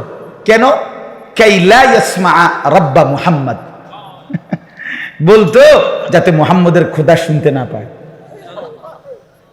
আস্তে কো বেটা, সমস্যা কি শুনলে? তো হেরাই কইতো, জানো সমস্যা হইল মুহাম্মদের খোদা যদি শুনতে পায় তো জিবরাইল রে কইয়া জানাই দিন, এসে লাভ হইতো না। তো আল্লাহ তাআলা বলে বান্দা, আহারে বেঈমান বেকুব, কি খোঁজ তোরা আমি আল্লাহর ব্যাপারে এই নি ধারণা বুঝি, ইয়ারফোন লাগাইলে আমি আর শুনি না। আমরা ছেলে পেলে মনে করে এগুলো বুঝছেন না, আমাদের নওজোয়ান ছেলে পেলে মনে করে বল্টু লাগাই লাইছি ইয়ারফোন খালাস, আর কেউ শোনে না। হারে না ফরমান, মালিক সব শোনে, মালিক সব শোনে। রাতের 2টায় তুমি মনে করছো কেউ দেখে না, কেউ দেখে না, মা ঘুমায় গেছে, বাপ ঘুমায় গেছে, তুমি উলঙ্গ ছবি দেখতেছো সারা রাত। হাই যুবক, খোদার কসম, আল্লাহ ডাক দিয়ে বলে আলা ইয়ালামু মান খালাক, বান্দা যে সৃষ্টি করেছে সে জানবে না, সে দেখবে না, এটা কেমনে ভাববে, কেমনে ভাববে, কেমনে ভাববে? এই জন্য আল্লাহ বলেন ওয়া আসিররু কাওলাকুম আবিজহারু বি ইন্নাহু আলিমুম বিদাতিস সুদূর। বান্দা আস্তে বলো কিংবা জোরে বলো, অথবা অন্তরের ভিতরে যা লুকিয়ে রাখো, আমি আল্লাহ সব কিছু পুরাপুরি জানি। জানে কিনা? আল্লাহ থেকে আড়াল করা যাবে কিনা? আলা ইয়ালামু মান খালাক, আল্লাহ বলে বান্দা একটা যুক্তি শুধু শুধু, যিনি সৃষ্টি করলেন তিনি জানবে না, এটা কেমনে ভাবলা? এটা যিনি বানাইলেন তিনি বুঝবে না কোনখান দিয়া কথা বলে, এটা জানে না। শুধু কোম্পানি যদি না জানে তো তুমি নি জানো? তো বানানে ওয়ালা মালিক আল্লাহ, তিনি বলেন আলা ইয়ালামু মান খালাক, যিনি সৃষ্টি করলেন তিনি বুঝি জানবে না। কেমনে ভাবলা যুবক, কেমনে ভাবলা মা বোন, কেমনে ভাবলেন বাবা? আল্লাহ জানবে না। আল্লাহ বলেন আলাম ইয়ালাম বিআন্নাল্লাহা ইয়ারা, আল্লাহ বলে বান্দা তুমি জানো কি, আমি কিন্তু তোমাকে সারাক্ষণ দেখি। কতক্ষণ? কতক্ষণ? আবার বলেন, আল্লাহ দেখেন কতক্ষণ? সারাক্ষণ। রাত 2টা, দিনের 2টা আল্লাহর কাছে বরাবর। আল্লাহ অন্ধকারে যেমন দেখে, আলোতে তেমনি দেখে। দেখে না? 7 আসমানের উপরে যেই ফেরেশতা হাঁটে, 7 তবক জমিনের নিচে যেই পিঁপড়া হাঁটে, আল্লাহ বলে বান্দা 2টাই আমি এক নজরে বরাবর দেখি, বরাবর দেখি। আমারে ফাঁকি দিবা কেমনে বান্দা? কেমনে ফাঁকি? আল্লাহকে ফাঁকি দেওয়া যায় না। চলে, কথা শেষ। রাত গভীরে আমরা সবাই মিলে আখিরাতের ভয় করে, জাহান্নামের ভয় করে, নিজের কবরের কথা মনে করে, মৃত্যুর কথা মনে করে গুনাহ ছেড়ে দেওয়ার এক সিদ্ধান্ত নেই। বলেন ইনশাআল্লাহ। যুবক ছেলেরা, ভাই, হাত জোর করে বন্ধু আমার আমি অনুরোধ করলাম, নামাজ পড়ো, নামাজ পড়ো ভাই। আজকে একটা আশ্চর্য কথা শুনে, এই শেষ কথাটা, সন্দ্বীপ অর্থাৎ আমি যেখান থেকে আসছি আজকে, ওখানে আমি প্রতি বছরই যাই। ওটা একটা দ্বীপ এলাকা, বাংলাদেশের একবারে শেষ ওইদিকে চট্টগ্রামের। স্পিডবোট দিয়া বঙ্গোপসাগর পার হইয়া যাইতে হয়, কোনো এমনি কোনো গাড়ি নেই। তো ওইখানে গত বছর আমরা দেখে আসছিলাম, হালকা এবছর হয়েছে ফজরবাদ। ওই পুরো উপজেলার শত শত ছেলে, কিশোর, তরুণ, যুবক, ওরা এদের একটা সংগঠন বানাইছে। সংগঠনটার নাম হলো ফজর ক্যাম্পেইন। অর্থ হলো ফজরের নামাজের জন্য গণসংযোগ। অর্থাৎ এরা 4টা ছেলে, 4-5টা ছেলে একদিন গত বছর তারা সাগরের পারে ফজরের নামাজের পরে ডেইলি তারা 4-5 জন ছেলে, নামাজি ছেলে, হাঁটতে যায়। একদিন তাদের একটা ছেলে, কালকে আমি আজকে দেখছি তা করে সকালে, তাই বলতেছে এই যে আমরা যে ডেইলি ফজর পড়ে হাঁটি, তা আমরা এমনি না হাইটার, আমরা তো আমাদের কয়েকজন বন্ধুদের ঘরের সামনে হাইটা গিয়া তা করে তো নামাজের জন্য উঠাইতে পারি ফজরের নাম। চলো আমরা একটা ক্যাম্পেইন করি। ইংরেজি শিক্ষিত ছেলে, মাদ্রাসার না, এরা কলেজের ছেলে। তারপরে বলছে যে তাইলে আমরা এইটা সিদ্ধান্ত নেই, লও আমরা ফজর ক্যাম্পেইন করবো, মানে ফজরের জন্য গণসংযোগ করবো সকালবেলা। তো তাহলে এইটা সিদ্ধান্ত, এটা আমগো নাম এবং এই ফয়সালাটা এটা আমরা লিখি। তো লিখতে গেছি, এখন তাকে কাছে কাগজ নাই, 4 জনের কাছে। তো একজনের কাছে একটা কলম ছিল, কাছে তো একটা কলম পাইলাম, ওই বলছে আমার সামনে মাইকে, সব মানুষের সামনে। এরপরে বলতেছে হুজুর আমরা তো সাগরের পারে একটু হাঁটলাম, হাইটে একটা সিগারেটের প্যাকেট, ফেলে দেওয়া প্যাকেট, আর সিগারেটের প্যাকেট এইটার উল্টা পিঠে না সাদা আছে না, মানে উল্টাইলে এই উল্টা পিঠে এই কাগজে এটা লইছি যে এটাতে লিখি, এইটার মধ্যে লেখা শুরু করছি। আজকে পুরা সন্দ্বীপ উপজেলার মধ্যে শত শত কিশোর তরুণ যুবক ফজরের নামাজ জামাতে পড়ে। আজকে ফজরবাদ তাদের আলাদা বয়ান হয়েছে, মানে তাদের মাহফিল তারা করছে ফজরবাদ। আমি ফজরের পরের শ্রোতা দেখা পাগল হয়ে গেছি, মানে অবাক। শত শত ছেলে সাইকেল, মোটর সাইকেল, সিএনজি দিয়ে আসছে ফজরের নামাজের পর, মনে যেন জীব করতে গাইনি। এই জন্য ভাই আমার, যুবক উদ্যোগ নিলে অনেক কিছু করতে পারে। এই সমাজ যদি যুবকরা ভালো করতে চায় সেটাও পারবে, আবার মদের আড্ডায় যদি ভাষায় দিতে চায় এটাও পারে, এটাও পারে। নওজোয়ানের মধ্যে শক্তি আছে, সে চাইলে ভালোটাও করতে পারে, সে চাইলে মন্দটাও করতে পারে। এই জন্য সবগুলো যুবককে উৎসাহিত করলাম, তোমরা বাবারা আল্লাহর ওয়াস্তে নিজের ভালোর জন্য, ইসলামের জন্য, আখিরাতের জন্য, নিজের পরকালের জন্য চরিত্রবান হও। 5 ওয়াক্ত নামাজ পড়ো, বিশেষ করে ফজরের নামাজ। ইনশাআল্লাহ ফজরের নামাজ নিয়মিত পড়বে যারা, হাদিসের ভাষ্য মতে বোঝা যায় আল্লাহ তাআলা হকের বিজয় তাদের হাতেই তুলে দিবেন। আল্লাহ তাআলা আমাদের সবাইকে 5 ওয়াক্ত নামাজ পড়ার তৌফিক দান করেন। হারাম থেকে বাঁচেন, হারাম রোজগার করেন না। মাঝ বয়সীরা সুদের টাকা, কিস্তির টাকা, ঘুষের টাকা, ওজনে কম দেওয়া টাকা, এই কামাই ছেড়ে দেন, মন্দ আখলাক ছেড়ে দেন, বিড়ি সিগারেটের বদ অভ্যাস যাদের আছে বাদ দেন। আমার একটা শুধু কথা মনে রাখেন, রাগ হইেন না, শুধু ইনসাফের সাথে ভাইবেন, দুর্গন্ধ কোন সুস্থ স্বাভাবিক মানুষের প্রিয় হইতে পারে না। যদি সে সুস্থ মানুষ হয়, বিড়ি সিগারেট দুর্গন্ধ, ঠিক কিনা বলেন না কেন? পেশাবের গন্ধ, পায়খানার গন্ধ কোন স্বাভাবিক মানুষ যে সুস্থ তার কাছে প্রিয় হইতে পারে না। অতএব বিড়ি সিগারেটের দুর্গন্ধ এটা কোন সুস্থ স্বাভাবিক মানুষের কাছে প্রিয়, পছন্দনীয়, তার ব্যবহারের জিনিস এটা হইতে পারে না। 2 নাম্বার কথা হলো, 60 বছর পর্যন্ত যদি এই বিড়ির, এটা তো আগুন, তো আগুনটাই নাকি দিয়া মুখি দিয়া বাইর করলেন, তো ফেরেশতা কবরে নিয়া গেলেই আমনের বলবে, চাচা আপনার ব্যাপারে আমার আইডিয়া আছে, আপনি সব সময় নাকে মুখে আগুনই বাইর করতেন, আগুনই ছিল আপনার প্রিয় বস্তু, আজ আপনার কবরে আগুনই ধরাই দিলাম। আগুনেই থাকেন, যেহেতু আগুনই তো আপনার কি ছিল, তো আজ কবরে কি ধরাই দিলাম? আগুন লাগাই দিলাম, যান থাকেন, আগুনেই থাকেন। এই জন্য কষ্ট পাইবেন, ফেলে দিয়েন না আমার কথা। অনেক মানুষ আছে চালাক, হ্যাঁ কয় ভালো, কথাটি ভালোই কইছে, মানলে তো ভালোই হইতো, আমরা লাগেই তো কইছে, বুঝি তো ফারি না। এই সমস্ত বাটফারি কথার, এসব সিটারি কথা বলবেন না। আমি হ্যাঁ মানলে কোথা এমনি কোথা ভালো কথা, কথাটি মানে এই সমস্ত কোথাইয়েন না, পারবেন আপনি ইনশাআল্লাহ। বলেন ইনশাআল্লাহ, বলেন ইনশাআল্লাহ। আপনার ভিতরে শরম আসুক আমি চাই। 60 বছরের বুড়া মানুষে কেমনি বিড়ি খায়? মেয়ে লজ্জা শরম থাকলে তো খাওয়ার কথা না। মেয়ে এত বড় লম্বা হায়াত, এরপরেও যদি এই বদভ্যাস না ছুটে, আর ছুটবে কোন দিন? মিয়া আপনি জিদ করে যা বেড়া, এর দূরে একটা হুজুর বেড়া এরকম কথা কইছে, ছেড়ে দিলাম।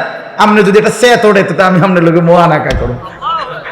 আমি তো চাই আপনি জিদ উঠুক, আপনি সেট উঠুক, সেটটা আপনি ছাইড়ে দেন, তাইলেই তো লাভ।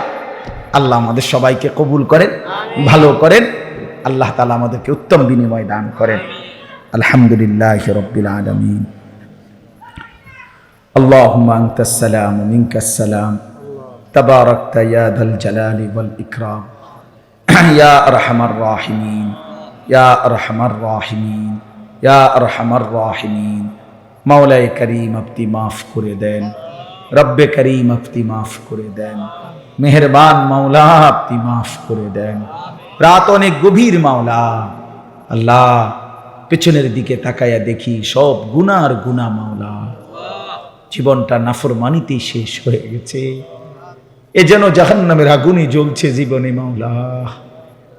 আজ রাত গভীরে কবরের আযাবের কথা মনে পড়লো মাওলা, জাহান্নামের আযাবের কথা মনে পড়লো। আল্লাহ, আপনার কাছে ফরিয়াদ করছি, আপনার শাহী চৌকাঠে ভিখারির মতো হাত পাতলাম, আপনি মাফ করে দেন, আপনি মাফ করে দেন, আপনি মাফ করে দেন। আযাব দিলে মাওলা আপনার কোনো লাভ নাই, মাফ করে দিলে আপনার কোনো ক্ষতি নাই, মাফ করলে আপনার কমবে না, মাফ না পেলে আমাদের উপায় থাকবে না। আয় আল্লাহ, আপনি মাফ করে দেন, আয় আল্লাহ আপনি মাফ করে দেন। আগামী জিন্দেগি সুন্দর করে দেন, ঈমান আমলের দৌলত দান করেন, তাকওয়ার জীবন দান করেন, আপনাকে ভয় করবার মতো জীবন দান করেন, গুনাহ থেকে বাঁচবার তৌফিক দান করেন, সেজদাওয়ালা কপাল বানিয়ে দেন, কাঁদনেওয়ালা চোখ বানিয়ে দেন, জিকিরওয়ালা জবান বানিয়ে দেন, মোহাব্বতওয়ালা দিল বানিয়ে দেন, বন্দিগি সুন্নতওয়ালা জীবন বানিয়ে দেন। আল্লাহ, সমস্ত কবরবাসীদেরকে মাফ করে দেন, কিয়ামত পর্যন্ত কবরের আযাব মাফ করে দেন, কবরগুলোকে জান্নাতের টুকরা বানিয়ে দেন, আপনার নূরে রহমত দ্বারা ভরপুর করে দেন। আল্লাহ, আমরা যারা বেঁচে আছি আমাদের হায়াত সুন্দর করে দেন, আখলাক সুন্দর করে দেন, ঈমান আমলের দৌলত দান করেন, আগামী জিন্দেগি কাজে লাগাবার তৌফিক দান করেন, যুবক ছেলেগুলোকে নামাজি বানিয়ে দেন। আল্লাহ, আমি ভিক্ষা চাইলাম মাওলা, আল্লাহ আমি ভিক্ষা চাই মাওলা, নওজওয়ানের সেজদা চাই মাওলা, নওজওয়ানের সেজদা চাই মাওলা, যুবকের গোলামি চাই মাওলা। আল্লাহ, একটা যুবককে বঞ্চিত করেন না, একটা কিশোর ছেলেকে বঞ্চিত করেন না মাওলা। আল্লাহ, প্রতিটা ছেলেকে নামাজি বানিয়ে দেন, নামাজি বানিয়ে দেন, চরিত্রবান বানিয়ে দেন, মোবাইলের আসক্তি থেকে বাঁচান, নারীর আসক্তি থেকে বাঁচান, মদ জুয়ার আসক্তি থেকে বাঁচান, পর্দার আড়ালের মা বোনদেরকে পর্দা পুশিদা দান করেন, আবেদা সালেহা বানান, মা ফাতেমা রাবেয়া বসরিয়ার মতো বানিয়ে দেন। আমার বাবা চাচা মুরব্বী বয়স্ক, ওনাদেরকে বাকিটা হায়াত আরো বেশি নেক আমলের তৌফিক দান করেন, গুনাহের আড্ডা থেকে আল্লাহ বাঁচায় দেন। আল্লাহ উলামায়ে কেরামকে রহম করম করেন, তালেবে ইলমদেরকে কবুল করেন, মাদ্রাসা খানা কবুল করে নেন, আল্লাহ এই মাহফিল খানা কবুল করে নেন। আল্লাহ, যে যেভাবে সহযোগিতা করেছে প্রত্যেককে উত্তম বিনিময় দান করেন, অসুস্থ বিমারে যারা শিফা করে দেন, কামাই রুজিতে হালাল বরকত দিয়ে দেন, প্রবাসে বিদেশে যারা সহি সালামতে নিরাপদে রাখেন। আল্লাহ, যে যেই মাকসাদে দোয়া চেয়েছে প্রত্যেকের নেক মাকসাদ পূরণ করে দেন। আল্লাহ, আমাদের জীবন সুন্দর করে দেন। রাত গভীরে মাওলা আবারও ফরিয়াদ করছি মাওলা, জীবনটা কাজে লাগাবার তৌফিক দান করেন, আমার দেশের উপরে খায়ের ও বরকত দান করেন, গোটা দেশকে নিরাপদ করে দেন। একজন ন্যায়পরায়ণ শাসক আমাদেরকে দান করেন, একজন ইনসাফগার শাসক দান করেন। আল্লাহ, একজন ইনসাফগার শাসক দান করেন, একজন ন্যায়পরায়ণ শাসক আমাদেরকে দান করেন। আগামী জিন্দেগি সুন্দর করে দেন।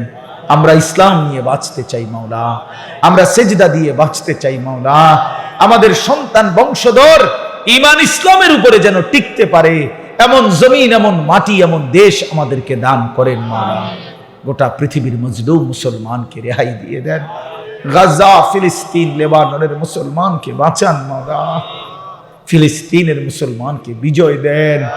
ফিলিস্তিনি মায়ের আহাজারি মাওলা, ফিলিস্তিনি বাবার শাহাদাতের রক্ত যেন বিফলে না যায়। আল্লাহ, আপনি কালেমার বিজয় দেন, হকের বিজয় দেন, মুমিনের বিজয় দেন। ইসরায়েলের ইহুদি বেঈমানদেরকে ধ্বংস করে দেন, ইসরায়েলের ইহুদি বেঈমানদেরকে ধ্বংস করে দেন। আল্লাহ, আপনি আমাদের সবাইকে কবুল আর মঞ্জুর করেন। রব্বির হামহুমা কামা রব্বায়ানি সগীরা। রব্বানা হাব লানা মিন আজওয়াজিনা ওয়া যুররিয়াতিনা কুররাতা আ'য়ুন ওয়াজআলনা লিল মুত্তাকিনা ইমামা। সুবহানা রাব্বিকা রব্বিল ইজ্জাতি আম্মা ইয়াসিফুন ওয়া সালামুন আলাল মুরসালিন ওয়ালহামদুলিল্লাহ। আগামী 14ই ডিসেম্বর, আগামী মাসের 14 তারিখ আমার যেই মাদ্রাসা ক্যান্টনমেন্টের পাশে ময়নামতি সাহেবের বাজার বলে আর কি, সাবের বাজার মাদ্রাসায় আশরাফুল উলুম, ওই মাদ্রাসায় বার্ষিক মাহফিল, বাংলাদেশের অনেক বড় বড় ওলামা। আল্লাহ তাআলা আমাদেরকে আজ 20 নভেম্বর 2024 রোজ বুধবার কুমিল্লা সদর নিশ্চিন্তপুর বাইতুল আমান জামে মসজিদের উদ্যোগে আজকের এই বার্ষিক ওয়াজ ও দোয়ার মাহফিলে আল্লাহ তাআলাই আমাদেরকে আসবার বসবার আল্লাহর জন্যই জমা হওয়ার তৌফিক দান করেছেন। এজন্য সকলেই বলি আলহামদুলিল্লাহ।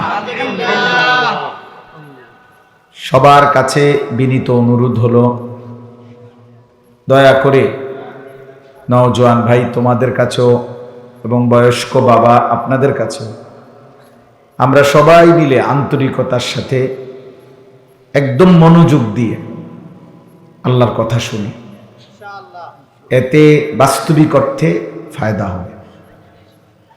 আসলে কারো মধ্যে যদি আন্তরিকতা থাকে, মনোযোগ দিয়ে শুনে, কোরআনুল কারীমের মধ্যে আছে যে আল্লাহ তাআলা এই কোরআনের মাধ্যমে তার জিন্দেগি পরিবর্তন করে। কোরআন শরীফে আছে আল্লাহ তাআলা বলেন, যালিকা হুদাল্লাহ, এটাই আল্লাহর হেদায়েত। মানে কোরআনকে লক্ষ্য করে আল্লাহ বলছে, ইয়াহদি বিহি মান ইয়াশা, এর দ্বারাই তিনি যাকে ইচ্ছে করেন হেদায়েত দিয়ে থাকেন। তাহলে বোঝা গেল কোরআনুল কারীমের মাধ্যমে আল্লাহ তাআলা তার বান্দাকে হেদায়েত দেন। কোরআন শরীফে আছে আল্লাহ তাআলা বলেন, আন্না হাদা সিরাতি মুস্তাকিমান ফাত্তাবিউহু, এই কোরআনই হচ্ছে আমি আল্লাহর পক্ষ থেকে সিরাতে মুস্তাকিম, সরল সঠিক জান্নাতের রাস্তা। ফাত্তাবিউহু, তোমরা এই কোরআনকেই অনুসরণ করো। ওয়ালা তাত্তাবিউস সুবুল, আল্লাহ বলেন এই কোরআনকে বাদ দিয়ে অন্য কোনো পথে যেও না, অনুসরণ করো না। ফাতাফাররাকা বিকুম আন সাবিলিহি, তাহলে অন্য যে কোনো পথে গেলেই তোমার এই জান্নাতের রাস্তা সিরাতে মুস্তাকিম থেকে বিচ্ছিন্ন করে দেবে। যালিকুম ওয়াসাকুম বিহি, আল্লাহ বলেন এটা আমি আল্লাহ তোমাদেরকে ওসিয়ত করলাম। ওসিয়ত তো আপনারা বুঝেন যে কোনো মানুষ বিশেষ গুরুত্ব এবং তাকিদের সাথে সচরাচর মৃত্যুর পূর্ব মুহূর্তে যে কথাগুলো বলে এটারে ওসিয়ত বলে। মানে এটা স্বাভাবিক নসিহতের চাইতেও গুরুত্বপূর্ণ। তো আল্লাহ তাআলা যিনি এমনি বললেই চলতো, সেই মহান আল্লাহ পাক বলতেছেন, বান্দা এটা আমার ওসিয়ত। আল্লাহ পাকের ওসিয়ত কতটা গুরুত্বপূর্ণ। এই জন্য আল্লাহ তাআলা বলেন এটাই সিরাতে মুস্তাকিম, এর দ্বারাই আমি যাকে ইচ্ছে করি হেদায়েত দিয়ে থাকি। এজন্য মনোযোগ দিলে ধীরে ধীরে বদলায় মানুষ। একটা জিনিস মনে রাখবেন, আরবি ভাষার একটা গুরুত্বপূর্ণ মূলনীতি আছে, নতিজা আরজালের তাবে হয়, ফলাফল নিকৃষ্টতার অনুপাতে হয়। অর্থ হলো, মনোযোগ দিলে বুঝবেন সবাই, আমি সহজে বুঝাই। মনে করেন একটা পানির টাঙ্কি 500 লিটারের, ওই যে গাজি টাঙ্কি যেগুলো কয়েল দিছে মনে না, ধোঁয়া দেখ